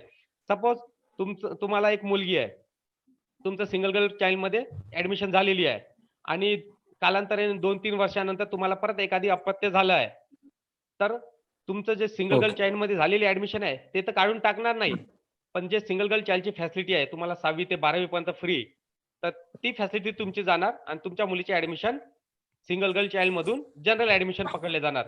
जे तुम्हाला 1800 रुपये तिमाही जे खर्च लागतो केंद्रीय विद्यालयाला तो. तर आता शाळेला कसं माहिती होणार तुम्हाला सिंगल गर्ल चाइल्ड आहे की नाही? तर तुमचं जर सिंगल गर्ल चाइल्ड मध्ये जर ऍडमिशन झाली तर शाळा तुम्हाला एक सर्टिफिकेट मागेल सिंगल गर्ल चाइल्डचं. दरवर्षी तुम्हाला ते सर्टिफिकेट शाळेमध्ये जमा करावं लागेल. तर ते सर्टिफिकेट तुम्हाला कोर्टामधून काढावं लागेल. कोर्टातून ऑथॉरिटी कोणाला दिली आहे? जे फर्स्ट क्लास ज्युडिशियल मॅजिस्ट्रेट आहे, फर्स्ट क्लास ज्युडिशियल मॅजिस्ट्रेट, त्यांना तुम्हाला निवेदन करायचं आहे किंवा एक ऍफिडेव्हिट करायचा आहे किंवा अर्ज करायचा आहे. तर त्यांच्या मार्फत तुम्हाला एक ऍफिडेव्हिट मिळाला जाईल. म्हणजे जो फर्स्ट क्लास ज्युडिशियल मॅजिस्ट्रेट आहे त्यांच्याकडे तुम्हाला एक ऍफिडेव्हिट मिळेल. ते ऍफिडेव्हिट तुम्हाला दरवर्षी शाळेत जमा करावं लागेल. इन केस तुम्हाला जर 2 मुलं अपत्य झाले तर तुम्हाला सर्टिफिकेट मिळणार नाही, आणि तुम्ही सर्टिफिकेट मिळाल्या नसल्यामुळे तुम्ही शाळेत जमा करू शकणार नाही. शाळेत जमा करू शकल्या नसल्यामुळे तुमचं सिंगल गर्ल चाइल्ड ऍडमिशन ही जनरल ऍडमिशन पकडलं जाईल. म्हणजे तुम्हाला जे 6वी ते 12वी फ्री मिळणार शिक्षण ते मिळणार नाही, आणि तुम्हाला पेड शिक्षण करावं लागेल. जसं 1800 रुपये तिमाही जे फी आहे, म्हणजे 7200 वार्षिक खर्च आहे केंद्रीय विद्यालयाचा, तर तुम्हाला पैशाने ते शिक्षण करावं लागेल. अजून एक सर, सपोज आता आरटी मध्ये ऍडमिशन मिळालं, आता 4 वर्षाचं आहे आणि आरटी मध्ये ऍडमिशन मिळालं, आणि आपल्याला पुढे केंद्रीय विद्यालयात जर ट्राय करायचं असेल तर ते कसं पॉसिबिलिटी आहे का? म्हणजे सपोज मग हे आरटीएचं कॅन्सल करणार आणि तिकडे अप्लाय करू शकणार, असं काय आहे का? म्हणजे कसं आहे त्याची प्रोसिजर? म्हणजे केंद्रीय विद्यालयामध्ये सपोज तुमच्या मुलाचा नंबर, आता मागच्या वर्षी एक वर्धेची लेडीज होती, वर्धा जिल्हा, त्यामध्ये एक लेडीज होती, त्यांच्या मुलीचा मी फॉर्म भरला होता मागच्या 2 वर्षा अगोदर. बाजूला उत्कर्ष तिकडे 2 वर्षा अगोदर मी त्यांचा फॉर्म भरला होता. तर लकीली त्यांचा 3 ठिकाणी नंबर लागलेला आहे. त्यांच्या मुलीचा, त्यांना एकच मुलगी होती, तिचा नंबर आरटी मध्ये पण लागलेला आहे. त्यांचा नंबर, त्या मुलीचा नंबर सिंगल गर्ल चाइल्ड मध्ये पण लागलेला आहे, आणि त्यांचा नंबर जनरल ऍडमिशन मध्ये पण लागलेला आहे. तर त्यांनी प्रश्न केला, सर माझ्या मुलीचा नंबर 3 ठिकाणी लागलेला आहे, तर काय करायला पाहिजे? तर मॅडमना सजेस्ट केलं की आरटी मध्ये लागला तुमच्या मुलीचा नंबर, तर आरटी हे 1ली ते 8वी पर्यंत तुम्हाला शिक्षण फ्री आहे. त्याच्यानंतर तुम्हाला पैसे पेड करावं लागेल. पण तुम्ही जर सिंगल गर्ल चाइल्ड मध्ये जर केला, ऍडमिशन केली, तर तुम्हाला जो पुढचा जो खर्च आहे 10वी 12वी नंतर जास्त खर्च लागतो. आता खर्च पहिली ते 8वी पर्यंत थोडा कमी असेल, 8वी नंतर आणखी जास्त खर्च लागेल. तर मॅडमला मी सजेस्ट केलं की सिंगल गर्ल चाइल्ड मध्ये, शांत बसा उत्कर्ष, सिंगल गर्ल चाइल्ड मध्ये जर तुम्ही ऍडमिशन केली तर तुम्हाला 6वी ते 12वी पर्यंत टोटल फ्री आहे आणि पहिली ते 6वी पर्यंत नॉमिनल फी आहे. तर तुम्ही सिंगल गर्ल चाइल्ड मध्ये करा. पण तुम्ही दुसरा अपत्य ठेवणार आहेत का? तर त्या म्हणाला नाही. 2 मिनिट. तर त्या म्हणाला की मला दुसरा पत्ता ठेवायचं नाही. तर मग तुम्ही सिंगल गर्ल चाइल्ड मध्ये करा म्हटलं, तुम्हाला बेनिफिट मिळेल म्हटलं. आणि आरटीची जे एक वॅकन्सी आहे ते एखाद्या गरीबाचा फायदा होईल. म्हणजे तुम्ही जर सिंगल गर्ल चाइल्ड मध्ये जर ऍडमिशन केली तर ती आरटीची जागा दुसऱ्याच्या कामी येणार. जर तुम्ही आरटी मध्ये केलं तर ती जागा जाणार, दुसऱ्याला मिळणार नाही. आणि सिंगल गर्ल चाइल्ड हे पण तुमचं लॉस होणार, पण ते सिंगल गर्ल चाइल्ड दुसऱ्याला मिळेल. तर त्यांनी मग सिंगल गर्ल चाइल्ड मध्ये ऍडमिशन केली, तर त्यांचा आरटी दुसऱ्यांना मिळाला. म्हणजे आपण म्हणजे ट्राय करू शकतो ना की बाबा हो, हो, सपोज हो. आता तुम्ही केंद्रीय विद्यालयात 6 वर्षाचे एज लिमिट आहे आणि आरटीची एलकेजी ची 4 वर्षापासून आहे. नाही, नाही. We can't wait for that 2 years. नाही लॉस सर. होऊन जाईल ना की होणार ऐका. नाही होणार माहिती नाही. नाही, तुम्ही थोडं चुकीचं ऐकला. 6 वर्ष नाही केंद्रीय विद्यालयाचं, म्हणजे 6 वर्ष, कमीत कमी 5 वर्ष आणि जास्तीत जास्त 7 वर्ष, म्हणजे 5, 6, 7 पहिलीसाठी चालते. ओके. आणि ओके. प्रायव्हेट मध्ये 6 कंप्लीट पाहिजे, म्हणजे 6 ते 7. प्रायव्हेट स्कूल ज्या आहेत विना अनुदानित असेल किंवा मोठमोठ्या ज्या शाळा आहेत जिथे 1-1 लाख रुपये फी आहे, 2-2 लाख रुपये फी आहे, त्या ठिकाणी 6 वर्ष असते, तिथे 5 वर्ष चालत नाही. ठीक आहे. आणि तुमचं 3 वर्षापासून आरटी मध्ये पकडल्या जाते, म्हणजे तुमचं नर्सरी पासून आरटी आहे. कुठे? प्रायव्हेट स्कूलमध्ये, केंद्रीय विद्यालयामध्ये नाही. प्रायव्हेट स्कूलमध्ये ज्या मोठ्या मोठ्या शाळेत आहेत, पोद्दार असेल किंवा आणखी इत्यादी असेल, ज्या मायनॉरिटी इन्स्टिट्यूशन नाही, ज्यांच्याकडे मायनॉरिटी सर्टिफिकेट आहे, तर ज्या अशा मायनॉरिटी इन्स्टिट्यूशन व्यतिरिक्त ज्या शाळा आहेत, त्या शाळेत कमीत कमी वर्ष 3 पासून तुम्हाला आरटी लागू होत आहे, म्हणजे नर्सरी पासून. पण शाळेने रजिस्ट्रेशन त्या नर्सरी पासून करायला पाहिजे. जर शाळेचं जर रजिस्ट्रेशन आरटीला रजिस्ट्रेशन करताना शाळेने जर नर्सरी पासून केलं नसेल तर तुम्हाला त्या शाळा आरटी मध्ये दाखवणार, पण नर्सरी पासून त्यांचा स्तर दाखवणार नाही, तो फर्स्ट स्टँडर्ड पासूनच दाखवणार. आणि मॅक्झिमम 99% शाळा ह्या आरटीला रजिस्ट्रेशन हा फर्स्ट स्टँडर्ड पासूनच करतात. क्वचित शाळा आहेत ज्यांनी नर्सरी पासून ऍडमिशन केलेलं आहे. जसं वर्धा जिल्ह्यात एक शाळा आहे, लॉईड स्टील विद्यानिकेतन. लॉईड स्टील विद्यानिकेतन फक्त वर्धा जिल्ह्यात एकच शाळा अशी आहे की त्यांनी रजिस्ट्रेशन जे आहे ते नर्सरी पासून केलेलं आहे. तर फक्त मला जेव्हा फॉर्म भरले तेव्हा फक्त एकच शाळा दिसली, आणि पुण्यात काही असेल 1-2 शाळा. तर मॅक्झिमम शाळा पुण्यात मॅक्सिमम एलकेजी पासून आहे, कारण मी आता ट्राय करतो ते एलकेजी पासून सर्वांनी ते केलेलं आहे. नाही, आणि मॅक्झिमम एलकेजीच्या कारण एलकेजी जर नाही झालं तर मग ते काय होतंय, मग ते पुढच्या वर्षी युकेजीला ऍडमिशनच देत नाहीत, कारण ते एलकेजी पासूनच पुढे गेलेलं आहे. तर 3 स्तर आहेत, एक नर्सरी आहे, एलकेजी आहे आणि फर्स्ट स्टँडर्ड. युकेजीचा स्तर नाही आरटीचा. एक तुमचं बाल्य 3 वर्षाचा पूर्ण झाल्यानंतर नर्सरीत तुम्ही ऍडमिशन करू शकता आरटी मार्फत, किंवा 4 वर्षाचा झाल्यानंतर एलकेजी मध्ये करू शकता, आणि 5 वर्षाचा झाल्यानंतर तो युकेजीत जाणार. तर युकेजी मध्ये ऍडमिशन होत नाही, त्याचा स्तर नर्सरी, एलकेजी आणि पहिलीचा हा स्तर आहे. Okay, good. तो म्हणजे आपण ते ट्राय करू शकतो केंद्रीय विद्यालयाला. आणि सर मला अजून विचारायचं होतं, ते सिंगल गर्ल चाइल्ड आणि आरटी म्हणजे 2 फरक आहे का? म्हणजे त्याच्यामध्येच एक ऑप्शन आहे का? हो, जेव्हा तुम्ही फॉर्म भरता, म्हणजे आता जसे मी मागच्या वर्षी फॉर्म भरून दिले, जवळपास आम्ही आसरा फाउंडेशन सोबतच काम करतो, आमची टीम एकच आहे आणि आम्ही सोबतच काम करतो, फक्त नाव वेगवेगळे संघटनेचे, पण ऍक्च्युली आम्ही एकच आहे. आसरा फाउंडेशन असेल किंवा शिक्षणाचा हक्क अधिकार कायदा असेल किंवा संविधानिक प्राधिकरण असेल, आम्ही सगळे एकच आहे. आम्ही सोबत मिळून कामं करतो. फक्त आसरा फाउंडेशन पुणे साईड असल्यामुळे ते तिकडचा एरिया बघतात, आम्ही इकडचा एरिया बघतात. आम्ही नाशिकचा बघतो, विदर्भाचा बघतो, आणि आम्ही मिळून काम केल्यामुळे कसं आहे, आसरा फाउंडेशन नाशिकचा पण बघतात, विदर्भाचा बघतात. त्यामुळे आम्ही सगळं सोबतच काम करतो आणि सोबतच एरिया बघतो. तर जेव्हा आपण आरटीचे फॉर्म भरतो, सॉरी आरटी म्हणजे केंद्रीय विद्यालयाचा फॉर्म भरतो, तर त्याचा पर्टिक्युलर आरटीचा फॉर्म नसतो. जसं विना अनुदानित किंवा ज्या मोठ्या मोठ्या शाळा आहेत त्यांचा आरटीचा फॉर्म निघतो. ठीक आहे. तर असा याचा स्पेशल आरटीचा फॉर्म नसतो, हा जनरल फॉर्म भरावा लागतो. जसं आता आय थिंक 28 फेब्रुवारी 2022 पासून प्रोसेस चालू होणार आहे ऑनलाईन फॉर्मची केंद्रीय विद्यालयाची. तर त्यामध्ये आरटीचा फॉर्म नसतो, तो जनरल फॉर्म भरावा लागतो. जनरल फॉर्म भरल्यानंतर जेव्हा तुम्ही फॉर्म भरता, तिथे एक ऑप्शन असते की तुमचं शाळेपासून तुमच्या घराचं अंतर 5 किलोमीटर पेक्षा कमी आणि 5 किलोमीटर पेक्षा जास्त. जर तुम्ही 5 किलोमीटर पेक्षा जास्त जर लिहिलं, टिक केलं, तर तुमचं आरटी मध्ये म्हणजे टिक होणार नाही. बाय डिफॉल्ट टिक होते. म्हणजे ऑपरेटरच टिक करतात. आपल्याला टिक करायची गरज नाही. तुम्ही जर 5 किलोमीटरच्या आत जर पकडला तर बाय डिफॉल्ट ऑपरेटर आरटी मध्ये पकडले जातात. ठीक आहे. त्यानंतर तिथे विचारले जातात की तुम्ही सिंगल गर्ल चाइल्ड आहे का तुम्हाला. तुम्ही जर म्हटलं की हो, तर तुम्ही बेनिफिट घेऊ शकता का, म्हणजे घेऊ इच्छिता का, तर तिथे टिक करायचं की मला सिंगल गर्ल चाइल्ड आहे. तर तिथे टिक केल्यानंतर तुम्ही सिंगल गर्ल मध्ये पण पकडले जाणार. म्हणजे 5 किलोमीटरच्या आत असल्यामुळे तुमचा डिस्टन्स 5 किलोमीटरच्या आत, हवाई अंतर 5 किलोमीटर आत असल्यामुळे तुम्ही जे ऍड्रेस देता तो नंतर व्हेरीफाय होतो. तर ते डिस्टन्स कमी असल्यामुळे 5 किलोमीटरच्या आत असल्यामुळे तुमचं आरटी मध्ये पण पकडलं जातं. तुम्हाला एक मुलगी सिंगल गर्ल चाइल्ड असल्यामुळे तुम्ही टिक केल्यामुळे ते सिंगल गर्ल चाइल्ड मध्ये पण पकडलं जातं. आणि जनरल फॉर्म हा तिसरा फॉर्म जनरल पण पकडला जातो. तर या 3 मध्ये तुमचा कुठे पण नंबर लागू शकतो.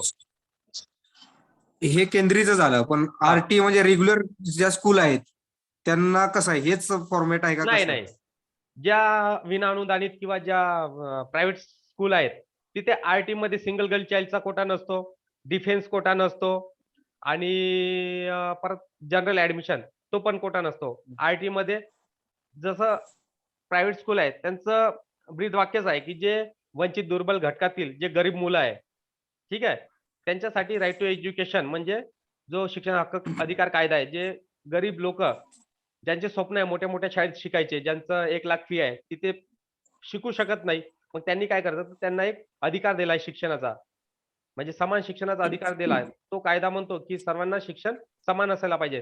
तर ज्या 25% जागा दिल्या आहेत त्या गरिबासाठी दिल्या आहे. जे वंचित दुर्बल घटकातील जे पालक आहेत त्यांच्यासाठी त्या जागा आहेत. तर तिथे आपला गव्हर्नमेंट किंवा असा कुठलाच कोटा लागू होत नाही. तर ही काय एक आरटी मध्ये फॉर्म भरल्यानंतर एक सिस्टम आहे. त्याचं जे सिलेक्शन आहे ते आहे लॉटरी मार्फत. म्हणजे सपोज एका शाळेत जर 50 जागा आहे, सपोज एक नाशिकची गोल्डन डे स्कूल आहे, तिथे 79 सीट्स आहे, ठीक आहे, आरटीच्या 79 सीट्स आहे. समजा तिथे 50च फॉर्म जर आले आरटीच्या, तर ते 50च्या 50 जागा लागल्या, म्हणजे 50 सीट लागल्या जाणार तिथे. सपोज 79 सीट आले तर टोटल लागल्या जाणार. पण तिथे जर 500 फॉर्म आले तर त्या 500 फॉर्म मधून 79 सीट्स काढल्या जाणार आरटी साठी. लकी ड्रॉ काढल्या जाणार. हा, लॉटरी. त्यामध्ये ओबीसी असू शकतो, एससी असू शकतो, एसटी, विजे, एनटी. म्हणजे जसं इन्कम लिमिट, ओपनला इन्कम लिमिट दिलेलं आहे, 1 लाखाच्या खाली उत्पन्न आहे. बाकी जे आहे SC, ST, OBC, VJ, NT, NTA, NTB, NTC, NTT आणि ईडब्ल्यूएस यांना इन्कम मुक्त केल्यामुळे सर्वजण फॉर्म भरत आहे. सर्वजण फॉर्म भरल्यामुळे काय झालं, कॉम्पिटिशन वाढलंय. तर कॉम्पिटिशन वाढल्यामुळे फॉर्मची संख्या जास्त येत आहे. संख्या जास्त असल्यामुळे ऑटोमॅटिक ते लॉटरी सिस्टमच होणार. कारण 70 जागा आहे तर 70 फॉर्म आले तर तुमचं डायरेक्ट लागणार. पण 500 फॉर्म येत असेल तर ते लॉटरी सिस्टम होणार. लॉटरी सिस्टम मध्ये ज्यांचा नंबर येईल त्यांचं म्हणजे लक, एक गुड लक म्हणून लक फॅक्टर आहे. जर म्हणजे निघाला उत्पन्नाच्या याच्यावरती असं नाहीये, नाही कास्ट आणि ओके उत्पन्नाच्या याच्यावरती नाहीये. हा, फक्त ओपनलाच उत्पन्न दिलेलं आहे. जर आरटी मध्ये फॉर्म भरायचा असेल तर ओपन कॅटेगरीने 1 लाखाच्या खाली जर उत्पन्न असेल तर भरू शकतात. ओके. आणि मग सर हे 2 चाइल्ड असेल तर ट्विन्सला एकाच स्कूलला ऍडमिशन मिळू शकतं का, कसं आहे, म्हणजे better luck we have luck for that? Private मध्ये कसं आहे सर, तुम्हाला 2 ट्विन्स आहे, नाही, ठीक आहे, लक वरच डिपेंड आहे, म्हणजे एका स्कूलला आरटी, लक. हा म्हणजे आरटी एका स्कूलला लागलं आणि एका दुसऱ्या स्कूलला लागलं तर ते तसं आहे. ते लक फॅक्टर आहे. फक्त केंद्रीय विद्यालयामध्येच तुमच्या एका मुलीचा नंबर लागला तर दोघांची ऍडमिशन होतात. म्हणजे चाइल्ड मध्ये केंद्रीय विद्यालयामध्येच फक्त एक मुलीवर एक मुलगी फ्री, म्हणजे एका जागेत 2 जागा तुम्हाला मिळेल. पण प्रायव्हेट मध्ये तसं नाही. प्रायव्हेट मध्ये तुमच्या मुलीचा नंबर पहिलीचा इकडे लागला, समजा पहिलीचा लागला दुसरीचा लागलाच नाही, तर मग ते लक फॅक्टर आहे, म्हणजे एकाच मुलीचं ऍडमिशन होणार. Okay, good. Thank you sir. Okay, welcome. आणखी कोणाचे काही प्रश्न असेल तर विचारू शकता.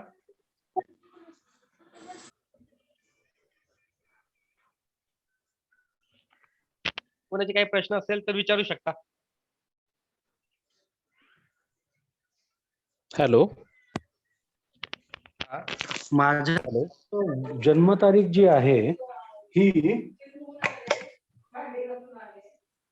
8/4/2016 आहे. तर त्याच्यासाठी आरटीईचा फॉर्म 8/4/2016. सोळा. करेक्ट. तर आता ते धड 5 वर्ष म्हणजे 6 वर्ष पूर्ण होत नाहीये, तर तो फॉर्म भरावा का नाही? माझी जुळी मुलं आहेत. 8/4/2006 वर्ष पूर्ण होत नाही आहे. आपल्या नाही मुलीचं होत आहेत. senior हा, हे KG चं बघा. age आहे. तुम्ही केंद्रीय विद्यालयामध्ये भरू शकता, ठीक आहे. म्हणजे केंद्रीय विद्यालयामध्ये नाही, मिनिमम माझी जुळी मुलं आहेत. जुळी मुलं आहेत, मुली नाहीत. ओके मुलं आहेत दोन्ही पण. ओके, मुलं आहे तर तुम्ही फॉर्म भरू शकता. मी काय म्हटलंय, केंद्रीय विद्यालयामध्ये जो कोटा आहे सिंगल गर्ल चाइल्डचा जो कोटा आहे त्यामध्ये फक्त मुली असतात. पण मुलं जरी असले ना तर तुम्ही आरटी मध्ये फॉर्म भरू शकता. म्हणजे फक्त केंद्रीय विद्यालयामध्ये 5 वर्षाची लिमिट दिली आहे. 5 वर्ष ते 7 वर्षापर्यंत तुमचे 2 जुळे मुलं जरी असेल तर दोघांचा तुम्ही फॉर्म भरू शकता. तर ते फक्त केंद्रीय विद्यालयामध्ये. जर तुमच्या इकडे 6 वर्ष होत नसेल आरटी मध्ये, तर आता जसं प्रायव्हेट स्कूल आहे त्यांनी अजून जे एजचा जो स्तर आहे अजून डिक्लेअर केलेला नाही आहे. त्यांनी सांगितलं आहे की 15 तारखेपासून 16 तारखेपासून ऍडमिशन प्रोसेस चालू होणार. क्वचित ते वाढला पण जाणार वेळ. म्हणजे जे 16 तारीख दिली आहे 16 फेब्रुवारी पासून होऊ शकते, आणखी ते 1 मार्च पासून सुद्धा होऊ शकते, इंटरचेंज होऊ शकते, म्हणजे तारीख पुढे जाऊ शकते. तर त्यांनी अजून डेट ऑफ बर्थ बद्दल क्लिअर केलेलं नाही आहे. तर त्यांचं लवकर मला वाटते 15च्या दरम्यान त्यांचा क्रायटेरिया येणार. जसं आधी काय होतं 30 सप्टेंबर पर्यंत वय पकडायचं, 30 सप्टेंबर पर्यंत 6 वर्ष पूर्ण पकडायचं. त्याच्यानंतर मागच्या वर्षी त्यांनी 31 मार्च केलं आहे. तर या वर्षी ते काय करतात, 31 मार्च करतात की 30 सप्टेंबर करतात, तर ते त्यांच्यावर अवलंबून आहे. आता गव्हर्नमेंटकडून काय गाईडलाईन येतात. तर मी वाघ सरांना विनंती करतो की थोडं एज बद्दल ज्या प्रायव्हेट स्कूलमध्ये एज लागतं त्यावरती थोडं मार्गदर्शन करावं. धन्यवाद सर. थोल सरांनी सांगितल्याप्रमाणे तुम्हाला केंद्रीय विद्यालयात जर ऍडमिशन घ्यायचं असेल तर 5 ते 7 या 2 वर्षातल्या सर्व जन्मतारखे ज्यांचे आहेत ते सर्वजण पहिलीला ऍडमिशन घेण्यासाठी पात्र असतात. परंतु आरटीला कसं आहे, आपण स्टार्टिंग पॉईंट जे आहेत ते 3 ठेवलेले आहेत. म्हणल्यावर नर्सरी, ज्युनियर केजी आणि फर्स्ट स्टँडर्ड या तिन्ही स्टार्टिंग पॉईंट साठी तिन्ही वर्गांसाठी जर ऍडमिशन घ्यायचं असेल तर जन्मतारखा या दरवर्षी वेगवेगळ्या असतात. मागं आतापर्यंत जे नियम होते त्या नियमानुसार 30 सप्टेंबर ही मानक दिनांक पकडली जायची. तर नर्सरीसाठी जर दोघं जर आपल्याला एज जर काही माहिती नसेल, तारीख माहिती नसेल, काहीच माहित नाही आपल्याला, आपण पूर्ण ब्लँक आहोत, अशी जर सिच्युएशन असेल तर आपल्याला सर्वांना माहिती आहे की नर्सरीला जो मुलगा जातो, मुलगी जाते, तिचं वय हे 3 ते 3.5 पावणे 4 पर्यंतचं असतं नॅचरल. तेच आपण ज्युनियर केजी साठी 4:45 ते 4:45 पकडूया, आणि 4:45 ते 4:45 हे सिनियर केजीचं आहे, आणि सिनियर केजीला आरटी लागूच होत नाहीये. तर आपल्याला फक्त ज्या एज क्रायटेरियाला लागू होते तेच एज जर डिफाईन करायचं असेल तर फर्स्ट स्टँडर्ड साठी आपण 6:45 ते 6:45 या वयोगटातील जी मुलं आहेत आत्ता, म्हणजे आपण फॉर्म भरत असताना, तर ते जरी आपण ग्राह्य धरलं तरी चालतं. दुसरी अजून एक गोष्ट सोपं करून सांगतो तुम्हाला. आपण ज्यावेळेस आरटीचा ऑनलाईन ऍडमिशन फॉर्म भरत असतो त्यावेळेस आपण जर डेट ऑफ बर्थ टाकली तर आपल्या मुलाचं वय जर समजा पहिलीसाठी आपण फॉर्म भरत असू आणि मुलाचं वय समजा 7 वर्ष आहे, तरी पण आपण ट्राय केलं की बसतंय का आपल्या मुलाचं वय, बघूया, आपण जस्ट चेक करूया. आपण जन्मतारीख टाकल्यानंतर आपल्या मुलाचं वय जर बसत असेल तरच ते सबमिट होतं. रजिस्ट्रेशनचा जो फॉर्म आहे आरटीचा त्याच्यामध्ये नाव, मुलाची जन्मतारीख टाकली आपण, मुलाची जन्मतारीख टाकल्यानंतर वय जर बसत नसेल तर तिथं डायरेक्ट खाली हेडलाईनच येते की आपल्या मुलाचं वय पात्र नाही म्हणून. त्यामुळे तेवढं कॉम्प्लिकेटेड करण्यापेक्षा आपण ज्यावेळेस आरटीचा फॉर्म सुरू होणार आहे त्यावेळेस, आता या वर्षीच्या गाईडलाईन्स काय येतात काय सांगता येत नाही. 30 सप्टेंबर ती मागच्या वर्षीची होती, या वर्षी परत ते चेंज झालं, नंतर त्यांनी नियम बदलवला, आणि आज आपण जर सांगितलं की मागचीच जर तुम्हाला मी गाईड केली तर मागच्या वर्षी 30 सप्टेंबरला एवढं वय पाहिजे होतं. त्यापेक्षा आपण वेट अँड वॉच करूया. तुम्हाला ग्रुपवर प्रत्येकाला एक्झॅक्ट डेट, या वयोगटातील नर्सरीसाठी, या वयोगटातील ज्युनियर केजी आणि या वयोगटातील मुलं सर्वजण पहिलीसाठी पात्र असतील असं एजचा क्रायटेरिया डेफिनेट शिक्षण विभागाकडनं आल्यानंतर आपण सर्वांना सर्क्युलेट करणारच आहोत. पण जरी सर्क्युलेट केला नाही केला, पण तुम्ही ऑनलाईन फॉर्म समजा 16 तारखेला सुरू झाले तर त्या दिवशी आपण डेट टाकून बघितली जन्मतारीख आपल्या मुलाची, तर त्या जन्मतारखेला जर एक्सेप्ट केलं तर आपल्या मुलाचं वय त्यासाठी बसतं हे सिद्ध होतं, नाही एक्सेप्ट केलं तर नाही बसत.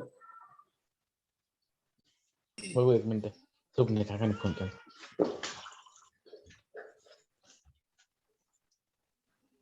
हॅलो सर, सर, एक प्रश्न होता. होतो मगाशी. प्रश्न होता सगळं असं झालं माझी तो अच्छा ते मैत्रीण आहे. जन्मतात हॅलो हा बोला. हॅलो हा माझी मैत्रीण आहे सर. तर त्यांची खूप मोठी फॅमिली आहे. तर त्यांच्या चुलत्यांच्या म्हणजे घर त्यांच्या चुलत्यांच्या नावाने आहे आणि सगळी फॅमिली एकत्र राहतात. मग म्हणजे मुलाच्या वडिलांच्या नावावर सध्या काही नाहीये, तर मग काय करावं लागेल? ऍड्रेस प्रूफ म्हणून मुलाच्या वडिलांचं नावाचं काही नाहीये का? नाही म्हणजे आता सध्या जस्ट आता त्यांनी राशन कार्ड चेंज करून घेतलेत. म्हणजे मुलाचं नाव आईचं वडिलाचं असं कारणास्तव करून घेतलेत. तर मग तुमचे सगळे एकत्रच कुटुंब राहतात. हो, एकत्र फॅमिली असेल, आणि रेशन कार्ड असेल, रेशन कार्ड जर नाव असेल आणि पत्ता पूर्ण असेल त्या घरातला, तर रेशन कार्ड सुद्धा वास्तव्याचा पुरावा म्हणून ग्राह्य धरलं जाईल. काही नाही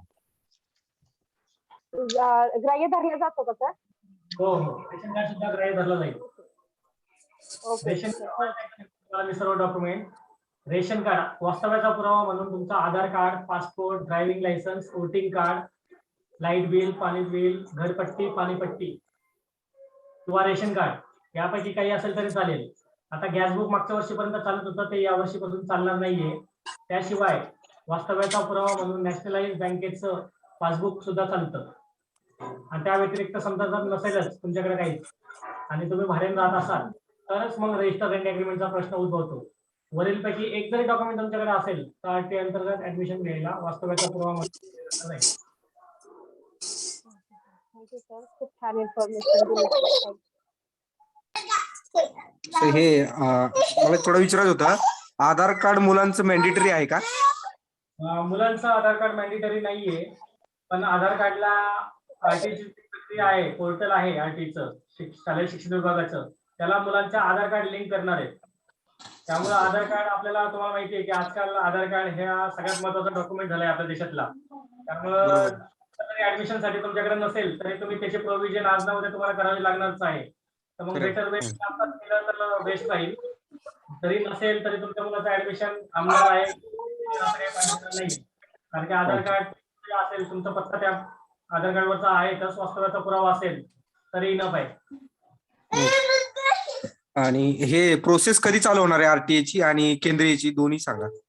आरटीची प्रोसेस आधी 1 तारीख शालेय शिक्षण विभागाने जारी केलेली, ती तारीख 16 तारीख केली आता 16 फेब्रुवारी. 16 फेब्रुवारीला पण शक्यता मला खूप कमी वाटते. मी तुम्हाला मगाशी वाचून दाखवल्याप्रमाणे ऍडमिशन आपल्या आतापर्यंत शाळांची नोंदणी जी आहे ती 18,524 वॅकन्सी झालेली आहे, जे की 96,000 आहे पूर्ण महाराष्ट्रभरात. आता आपल्याकडे 16 तारखेपर्यंत जो टाइम लिमिट आहे त्या पिरियड मध्ये शिक्षण विभाग काय करणार ते सांगतो तुम्हाला. आधी शिक्षण विभाग आता बाकीच्या ज्या शाळा आहेत ज्यांनी नोंदणी केलेली नाहीये, म्हणजे आतापर्यंत 1837 शाळांनीच फक्त नोंदणी केलेली आहे आणि पूर्ण आपल्याकडं 9,432 शाळा आहेत टोटल. म्हणजे 9,432 RT school all over Maharashtra आहेत.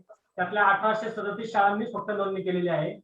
तर असं असताना बाकीच्या 7-8 हजार जर ज्या शाळा आहेत त्यांनी अजून रजिस्ट्रेशन सुद्धा केलेलं नाहीये पोर्टलवर, तर अशा केसमध्ये त्यांना जो टाइम पिरियड आहे तो वाढवावा लागला.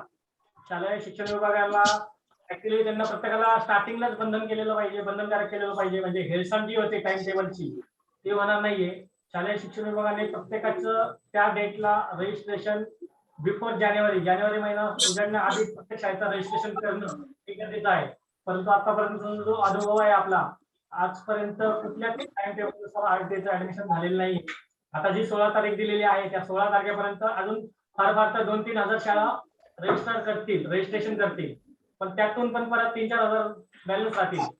अशा जर शाळा शिल्लक राहिल्या तर शाळांनी रजिस्ट्रेशन नाही केलं काय होतो की आरटीच्या वॅकन्सी कमी होणार. 96,000च्या वॅकन्सी आपल्याला पाहिजे आहे. त्या 96,000 पैकी जर निम्म्या शाळांनी रजिस्ट्रेशन केलं तर निम्म्याच वॅकन्सी म्हणजे 5,000 वॅकन्सी अवेलेबल राहतील. आपल्याला हवंय काय की टोटल 96,000 वॅकन्सी या भरल्या गेल्या पाहिजेत. त्यासाठी सर्व शाळांनी नोंदणी करणे हे बंधनकारक आहे. तरी पण शाळांनी जर इन केस रजिस्ट्रेशन नाही केलं त्या 16 तारखेच्या डेट पर्यंत तर शालेय शिक्षण विभाग स्वतःच त्यांची जबरदस्ती नोंदणी करून घेईल. डेट गेल्या 3-4 वर्षापासून करत आलेले आहे. म्हणजे त्यांना बंधन मॅन्डेटरी त्यांना त्यांच्या पोर्टलवरनं पण डायरेक्ट शाळांची रजिस्ट्रेशन करण्याची सोय आहे. म्हणजे शिक्षण विभाग ते करू शकतात आणि करेल, ते दरवर्षी करतात. अशा केसमध्ये ते ऍडमिशन प्रक्रियेची जी एक्झॅक्ट डेट आहे ती मार्च मध्ये उजाडेल असं माझं मत आहे. राहिला केंद्रीय विद्यालयाचा प्रश्न, तर त्यांची 28 तारीख डिक्लेअर आहे ऑलरेडी आणि त्यांचे रूल्स नियम अतिशय स्ट्रिक्ट असतात. आपल्याला सर्वांना माहिती आहे की मिलिटरीचे रूल्स जे असतात ते एकदम व्यवस्थित फॉलो करतात. त्यामुळे ती 28 तारखेला ते ऍडमिशन प्रक्रिया चालू होणार आहे. ज्यांची मुलं 5 ते 7 या वयोगटातील आहेत त्यांनी सर्वांनी केंद्रीय विद्यालयाला सुद्धा फॉर्म भरायचा आहे आणि आयटीचे फॉर्म सुरू झाल्यानंतर इकडे सुद्धा फॉर्म भरायचा आहे. म्हणजे जेणेकरून तुम्हाला माहिती बघा, बऱ्याचशा एरियामध्ये केंद्रीय विद्यालय असतात. आपल्या घरापासून 5 किलोमीटर डिस्टन्स मध्ये आपल्या महाराष्ट्रात भरपूर केंद्रीय विद्यालय आहेत. आयटीचे पण स्कूल आहेत. त्या व्यतिरिक्त पण मी तुम्हाला अजून सांगू इच्छितो की बाकीच्या ज्या आपल्या घरापासून आयटी म्हणा किंवा केंद्रीय विद्यालय म्हणा, ह्या सोडून बाकीच्या पण ज्या स्कूल आहेत त्यांच्यामध्ये पण ऍडमिशन प्रक्रिया सुरू झालेली असते. एखादी नावाजलेली शाळा असते आपल्या शहरामध्ये, तिथं रात्रीपासून लोक फॉर्म साठी लाईनला उभे असतात. हे आपण वाचतो बघतो. काही लोक सांगतात आपल्याला. हे का असतं? कारण की त्या शाळामध्ये जे आहे एज्युकेशन क्वालिटी एक पहिली मॅटर करते की चांगली क्वालिटीची शाळा असते म्हणून ती आहे. त्या व्यतिरिक्त त्या शाळामध्ये जो कोटा असतो, जर तुमचं ऑनलाईन प्रोसेस जर त्या शाळेची असेल तर त्या प्रोसेसनुसार आपल्याला जर ऍडमिशन मिळालं तर आपल्याला त्या शाळेमध्ये कुठल्या प्रकारची फी लागत नाहीये. अशा पण बऱ्याचशा शाळा आहेत. जसं सेंट जोसेफ स्कूल झाल्या, त्या आमच्या म्हणजे पुण्यापुरतं बोलायचं आलं तर खडकीमध्ये एक सेंट जोसेफ स्कूल आहे, तिथं तशी आहे. सेंट उर्सुला आहे, अशा बजाज स्कूल आहे, कमलनयन बजाज स्कूल आहे. अशा बऱ्याचशा शाळा असतात. तर त्या शाळेमध्ये सिलेक्शन पद्धत ही ऑनलाईन असते. तर त्या ऑनलाईन पद्धतीचे फॉर्म वेगवेगळ्या तारखा असतात. त्यांच्या शाळेची वेबसाईट असते. त्या वेबसाईटवर जाऊन आपण ते फॉर्म भरले तरी पण आपल्या मुलांचा नंबर तिथे लागू शकतो. म्हणजे आपण कसं आहे, आपण नुसतं आयटी वर डिपेंड न राहता आपण आपल्या परीने जसे जानेवारी पासून फॉर्म सुरू होत जातात वेगवेगळ्या शाळांचे वेगवेगळे, तर ते सर्व फॉर्म मध्ये जिथे आपल्याला चान्स मिळेल तिथे आपण भरायचा आहे. त्यानंतर आयटी जर आधी सुरू झालं तर आयटीचा पण फॉर्म भरूया आपण. जर नाही झालं तर मग केंद्रीय विद्यालयाचं तर डेफिनेट त्या तारखेला 28 तारखेला सुरू होणारच आहे. फॉर्म एकदा सुरू झाला की पहिले 2 दिवस घाई करायची नाही कोणी. शेवटच्या दिवशी पण साईट वेबसाईट व्यवस्थित चालत नाहीये. तर फॉर्म भरताना ती काळजी घ्यायची की फॉर्म पहिले 1-2 दिवस जाऊ द्यायचे, त्यानंतर फॉर्म भरायला सुरुवात करायची. पण सर आता जे रेग्युलर स्कूलचे ऍडमिशन चालू झालेत आणि बाय डिफॉल्ट सपोज एखाद्या स्कूलला मिळालं ऍडमिशन XYZ आणि मग ते त्याला तर त्यांची रेग्युलर फी आणि आपल्याला आरटीचे बेनिफिट्स नाही मिळणार ना त्याच्यामध्ये, ते कसं कन्सिडर होणार? ते काय ऍडमिशन आरटी मध्ये पण नाही होणार, ते जर जनरल कॅटेगरी मध्ये होणार, बरोबर आहे का? जनरल कॅटेगरीमध्ये तुम्ही भरत असाल, ऍडमिशन घेत असाल, नंतर आरटी करत असाल तर तुम्ही ऑलरेडी फी पे केलेली असते. नंतर तुमचा आरटीआय नंबर लागला तर ते तुम्हाला रिफंड काय देणार नाहीये, बरोबर की नाही? पण आता काय होतं माहिती का, आम्ही ज्या संघटना आहोत सर्व त्यांचं हेच म्हणणं आहे की ज्यावेळेस त्या शाळांची ऍडमिशन प्रोसेस, आता सीबीएसईचं आपल्याला माहिती आहे की 1 एप्रिलला शाळा सुरू होते, तर त्यामुळे त्यांना डिसेंबर जानेवारीमध्ये ऍडमिशन फॉर्म ओपन करायलाच लागतात. तर अशा केसमध्ये जर मार्च मध्ये जर आरटीचे फॉर्म सुरू होणार असतील आणि शाळांचे फॉर्म जर जानेवारीमध्ये सुरू होत आहे, 2 महिन्यामध्ये बरंचसं शिक्षण त्या मुलांचं वेस्टेज जातं. उद्या आपला नंबर लागला तरी ते 2 महिन्याचा बॅकलॉग आपल्याला भरून काढावा लागतो.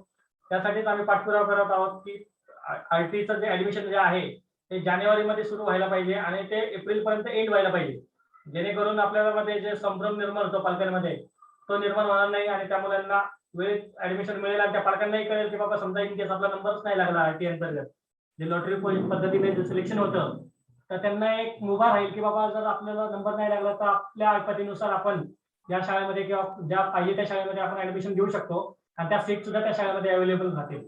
त्यासाठी आपण शिक्षण विभागाचा वेळोवेळी पाठपुरावा घेतोय. पुढे नाही पण आता सपोज त्यांची काही स्कूलची लिस्ट चालू झालेली आहे, तर ते नेक्स्ट मंथ मध्ये मिड ऑफ नेक्स्ट मंथ किंवा एंड ऑफ नेक्स्ट मंथ ते डिक्लेअर करणार आहे त्यांच्या, आणि त्यावेळेस आपलं आरटीएचं अजून इन द पाईपलाईन आहे, तर ते कसं मॅनेज होणार? तुमचा प्रश्न कळला मला. आता त्यांनी त्यांचे ऍडमिशन सुरू केलेले आहेत, बरोबर. मुलांनी पालकांनी फॉर्म भरले, नंबर सुद्धा लागले, परंतु मी तुम्हाला सांगितल्याप्रमाणे आधीच सांगितलं होतं की प्रत्येक शाळेमध्ये किती का कोटा असे ना, तुमच्या पहिलीच्या वर्गाची जी पटसंख्या आहे टोटल एकूण पटसंख्या शाळेमध्ये समजा 4 तुकडे आहेत तर 25 मुलं एका वर्गात असतील तर 100 मुलांच्या 25% किंवा 120 मुलं असतील 4 तुकड्यांमध्ये, जी काही पटसंख्या असेल त्याच्या टोटल पटसंख्येच्या 25% जागा ह्या आरटी साठी रिझर्वच आहेत. म्हणजे तुमची ऍडमिशन प्रक्रिया सुरू जरी झाली शाळेची आणि संपली सुद्धा आणि शाळेत एज्युकेशन चालू पण झालं शिक्षण, तरी पण आपल्या आरटीच्या जागा या रिक्तच राहणार आहेत जोपर्यंत आपली आरटीची प्रोसेस होत नाही. त्या मुलांना इन्क्लूड तुमची आरटीची जागा ओपन मधून किंवा त्यांच्या पद्धतीने मॅनेजमेंट कोट्यातून वगैरे भरता येत नाही. ती आरटी साठी राखीव आहे आणि ती आरटी साठीच राहील. जोपर्यंत ऍडमिशन प्रोसेस होत नाही तोपर्यंत त्या जागांना काही धक्का लागत नाही. नाही म्हणजे सपोज ऍडमिशन मिळालं आणि मी आरटी ला पण अप्लाय करू शकतो का त्यावेळी? आणि अप्लाय सपोज आरटी मध्ये मला ऍडमिशन मिळालं आणि इकडे पण ऍडमिशन मिळालं मला, हो, तर बरोबर. मग मी गो फॉर आरटीए तो करू शकतो का आपण? You must go for RT then. काय होतं बघा, आपण प्रिकॉशन म्हणून काही पालक आहे ना आधी ऍडमिशन घेऊन ठेवतात, बरोबर आहे. त्यानंतर आरटीचे फॉर्म मार्च मध्ये सुरू होतात. त्यावेळेस आपण फॉर्म भरला आणि आपला इनकेस नंबर लागलाच तर आपण भरलेली फी जी आहे ती रिफंड मिळत नाही. त्यामुळे अशा जे गोरगरीब पालक असतील तर त्यांना आपण तेच सांगतो की बाबा तुम्हाला ऍडमिशन प्रोसेस जर करायची असेल आधी तर करा. त्यावेळेस मिनिमम फी तुम्ही पे करा, जेणेकरून रिफंडचा वाद शाळा आणि तुमच्यामध्ये उद्भवणार नाहीये. थोडेफार लागले पैसे द्यावे लागले तर ते 5,000 10,000 काय असतील ते तुम्ही भरलेले असतील. त्यांना आपण एक रिक्वेस्ट म्हणून एक अर्ज करू शकतो की माझ्या मुलाचा आता आपल्या शाळेमध्ये नंबर लागलेला आहे, आरटी अंतर्गत लागलेला आहे, तर तुम्ही माझी फी रिफंड द्यावी, असं एक आपण एक रिक्वेस्ट अर्ज करू शकतो. देतील नाही देतील तर त्यांचा पार्ट आहे. नाही दिलं जरी दिलं पण तुम्ही प्रेफर त्यावेळेस आरटीलाच कराल, कारण की तुमची पुढची 8 वर्षाची नाही तर 7 वर्षाची किमान फी ती वाचणारच आहे. तुम्ही आरटीलाच प्रेफर करायचे. ओके ओके ओके, म्हणजे तसं प्रोव्हिजन आहे. Okay good, thank you. आणखी काही पालकांचे प्रश्न असेल तर विचारू शकता. जर सर्वांचं प्रश्नाचं निरसन झालं असेल तर मग आपण पुढे कार्यक्रमाकडे वळू. Hello sir. हॅलो. हा सर, आरटीए मध्ये स्कूल कोणत्या कोणत्या रजिस्टर हे कसं काय चेक करायचं?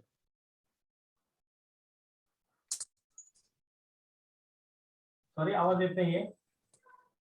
आरटीए मध्ये कोणत्या कोणत्या स्कूल रजिस्टर आहेत हे कसं काय चेक करायचं? हा, आरटी मध्ये स्कूल्स कोणत्या आहेत आता आधीच सांगितलं होतं. कॉमन सांगतो की आरटी मध्ये सर्व स्टेट बोर्डाच्या, सीबीएसई पॅटर्नच्या, आयबी इंटरनॅशनल बोर्डाच्या, आयसीएससी बोर्डाच्या शाळा आहेत. मायनॉरिटी सोडून सगळ्याच आहेत. पण शाळांची नावच तुम्हाला पाहिजे असतील की आपल्या घरापासून 3 किलोमीटर डिस्टन्सवर कोणत्या शाळा आहेत ते सुद्धा बघण्याची सोय पोर्टलवर केलेली आहे. पोर्टलवर तुम्ही गेलात, तुम्ही तुमचा एरिया जो असतो त्याला ब्लॉक म्हणतो आपण, म्हणजे मोठं जे गाव आहे, समजा महापालिका असेल तर तिथं पिंपरी, चिंचवड, निगडी असे मोठे मोठे ब्लॉक्स असतात, किंवा तालुका लेवलला असेल तर तालुक्याचं नाव असतं. तर आपण ते सिलेक्ट करायला लागतं. तर सिलेक्ट केल्यानंतर आपण त्या शाळा आरटी अंतर्गत रजिस्टर असलेल्या स्कूलची पूर्ण लिस्ट त्याचं ओपन होते. म्हणजे त्या ब्लॉकच्या अंतर्गत, म्हणजे त्या शहराच्या अंतर्गत 30-40 शाळा असू शकतात, 50, 10, 20 किती पण असू शकतात. त्या सर्व शाळा आपण बघू शकता. त्याशिवाय आपण गुगलवर पण डायरेक्टली सर्च केलं, आपलं घर आहे त्या लोकेशनवर पण आपण जर गुगलवर बरेचसे ऍप आहेत त्याच्यावर जर तुम्ही टाकलं की आपल्या घरापासून 3 किलोमीटर डिस्टन्सवर किती शाळा आहेत तरी त्याची माहिती तुम्हाला सहज मिळते. संदीप सर, आरटी मध्ये ऍडमिशन साठी 3 किलोमीटरच क्रायटेरिया आहे का? म्हणजे 3 घरापासून? किलोमीटर, हा, तसं नियमाप्रमाणे बघा, घरापासून 3 किलोमीटरच्या परिघातील जेवढे वंचित आणि दुर्बल घटकातील बालक आहेत त्यांना आपल्याला ऍडमिशन द्यायचं बंधनकारक आहे. परंतु 3 किलोमीटर पेक्षा पण जास्त डिस्टन्सवर आरटीचं ऍडमिशन मिळतं. पण ते कसं आहे, इन केस तुम्हाला मी सांगितलं की लॉटरी पद्धतीने सिलेक्शन आहे, त्या सगळ्या गोष्टी मॅटर करतात. की शाळा समजा एखाद्या, आता मगाशी पालकांनी सांगितलं होतं की शाळा आमच्या घरापासून 5 किलोमीटर आहे, 3 किलोमीटर तर शाळाच नाहीये, पण त्या शाळेचा तुम्ही फॉर्म भरू शकता.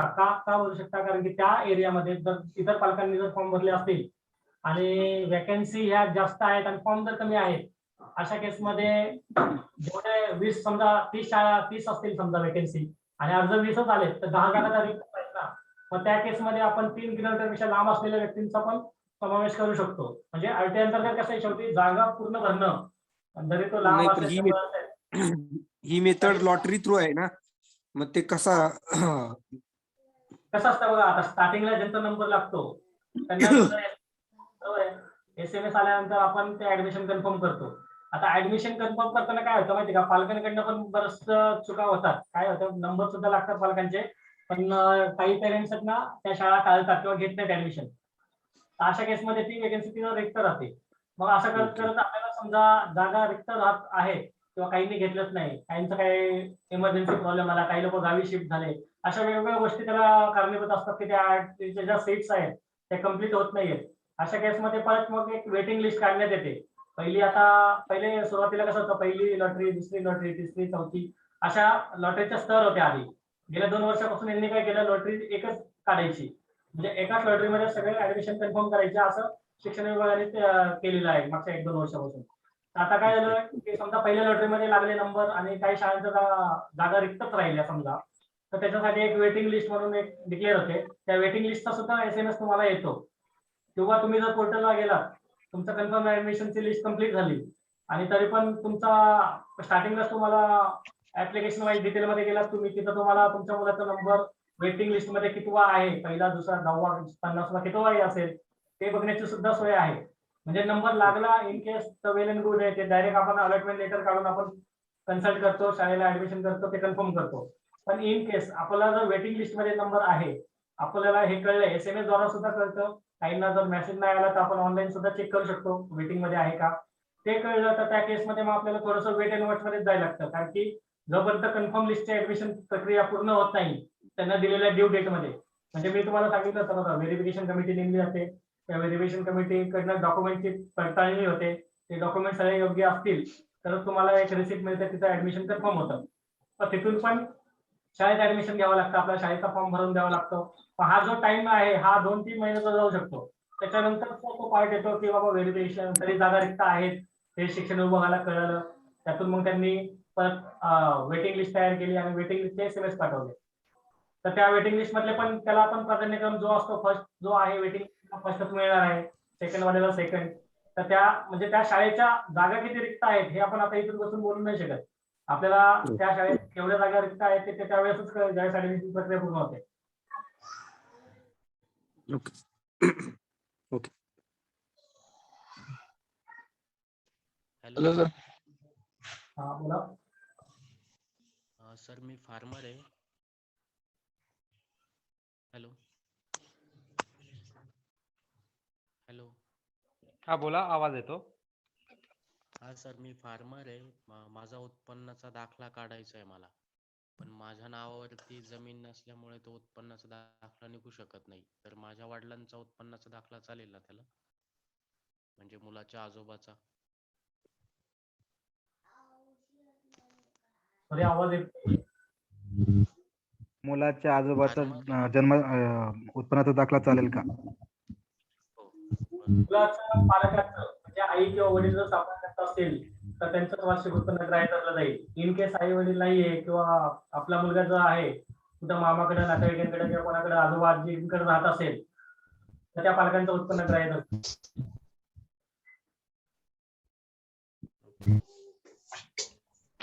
आणि ओपन कॅटेगरी असेल तरच उत्पन्नाच्या दाखल्याची गरज आहे. ओपन कॅटेगरी असेल तर बिलो 1 लाख, म्हणजे 1 लाखाच्या खाली उत्पन्नाची जे गरज आहे ते फक्त ओपन कॅटेगरी. तर SC, ST, OBC, VJ, NT, NTA, BCD आणि EWS यांना उत्पन्नाची गरज नाही.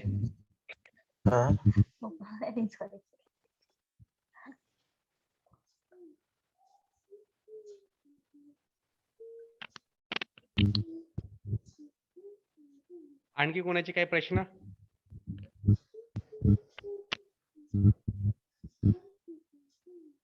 बोला. तर आज आपण कार्यक्रम जवळपास 7:30 ला चालू केलेला आहे आणि आता 10:30 झाले आहे. 10:30. म्हणजे 3 तास 10 मिनिटं आपला हा प्रोग्राम झालेला आहे आजचा.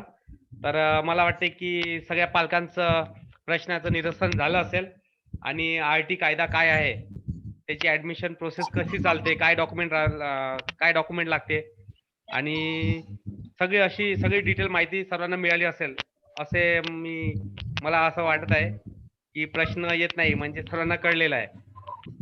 जर प्रश्नाचं सेशन संपलं असेल तर आपण पुढच्या कार्यक्रमाकडे वळूया असं मला वाटते. जर कोणाचे प्रश्न नसेल, जर असेल तर आणखी 1 मिनिट वाट पाहू आपण.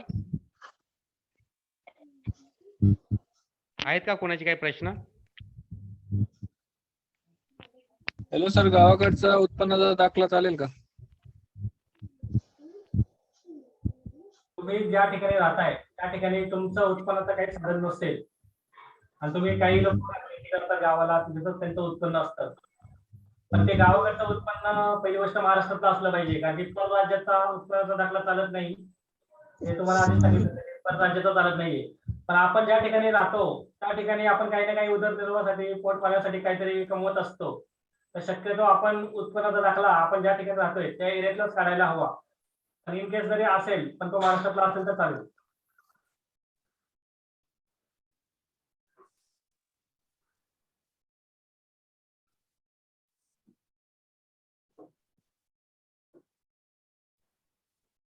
सर त्याचा प्रश्न असा आहे की त्यांच्या नावावर शेती नाहीये आणि त्यांच्या वडिलांच्या नावावर शेती आहे, तर त्यांचा उत्पन्नाचा दाखला चालेल का नाही, नातूसाठी पालकांचं वय प्रकारे? हो. नाही, शेती असते आजी आजोबांची वगैरे, पण उत्पन्न जे आहे ना, उत्पन्नाचा क्रायटेरिया आपल्या पालकांचाच पाहिजे. पालकांचा म्हणजे आपला सांभाळ करणाऱ्या व्यक्तीचा. आता मुलं जर आई वडिलांपाशी राहत असतील तर साहजिक आहे मुलांचा सांभाळ आई वडील करतात. तर ते आई वडील करत असतात तर ते काही ना काही उत्पन्न लहान छोटी मोठी नोकरी करून तरी कमवत असतील. त्यामुळे ते उत्पन्नाचा दाखला मी तुम्हाला आधी सांगितल्याप्रमाणे की जर तहसील कार्यालयाचा तुम्हाला जर पॉसिबल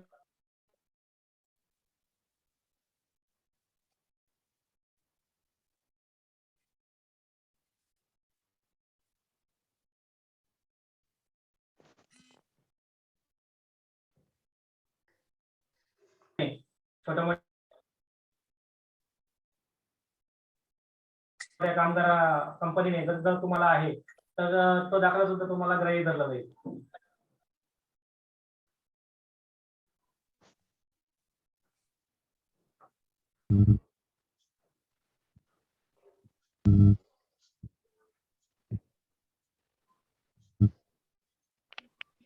हॅलो.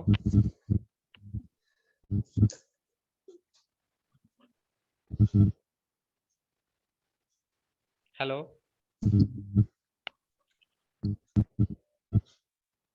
आणखी कोणाचे काही प्रश्न आहेत का?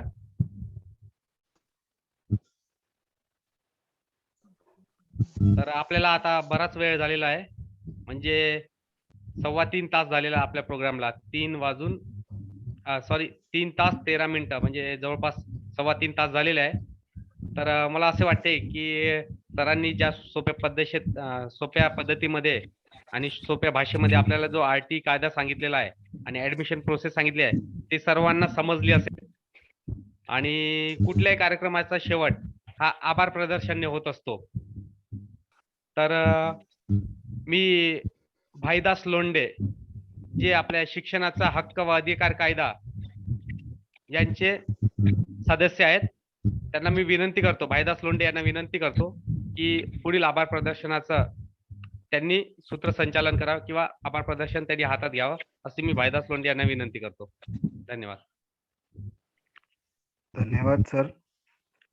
सर्वप्रथम मी आपले जे पालक इथं IT साठी ज्यांनी जॉईन केलं, सर्वप्रथम मी त्यांचे आभार मानतो, त्यांनी एवढा वेळ दिला. त्यानंतर आपले आसरा फाउंडेशनचे संस्थापक अध्यक्ष संदीप वाघ सर यांनी खूप छान असं मार्गदर्शन केलेले आहे. ऍडमिशनच्या अगोदर ऍडमिशन नंतर सगळ्या बारकाईने त्यांनी सगळ्यांना समजेल अशा लेवलने त्यांनी सगळ्यांना समजवलेले आहे. सगळ्यांचे प्रश्नांचे उत्तर दिलेले आहेत आणि खूप छान असं हे संभाषण झालेले आहे, झूम मीटिंग झालेली आहे. आसरा फाउंडेशनचे सर्व संस्थापक जे काही आपले सदस्य आहेत त्यांचे सर्वांचे आभार. सर्व प्रत्यक्ष अप्रत्यक्षरित्या जे कार्यकर्ते आहेत त्यांनी आपल्याला या कार्यक्रम सक्सेसफुल व्हा यासाठी मदत केली, त्या सर्वांचे आभार. आणि शिक्षणाचा हक्क व अधिकार कायदा समन्वय कृती समिती या सगळ्यांचे मी आभार मानतो आणि हा कार्यक्रम इथं संपलेला आहे असं मी जाहीर करतो. धन्यवाद.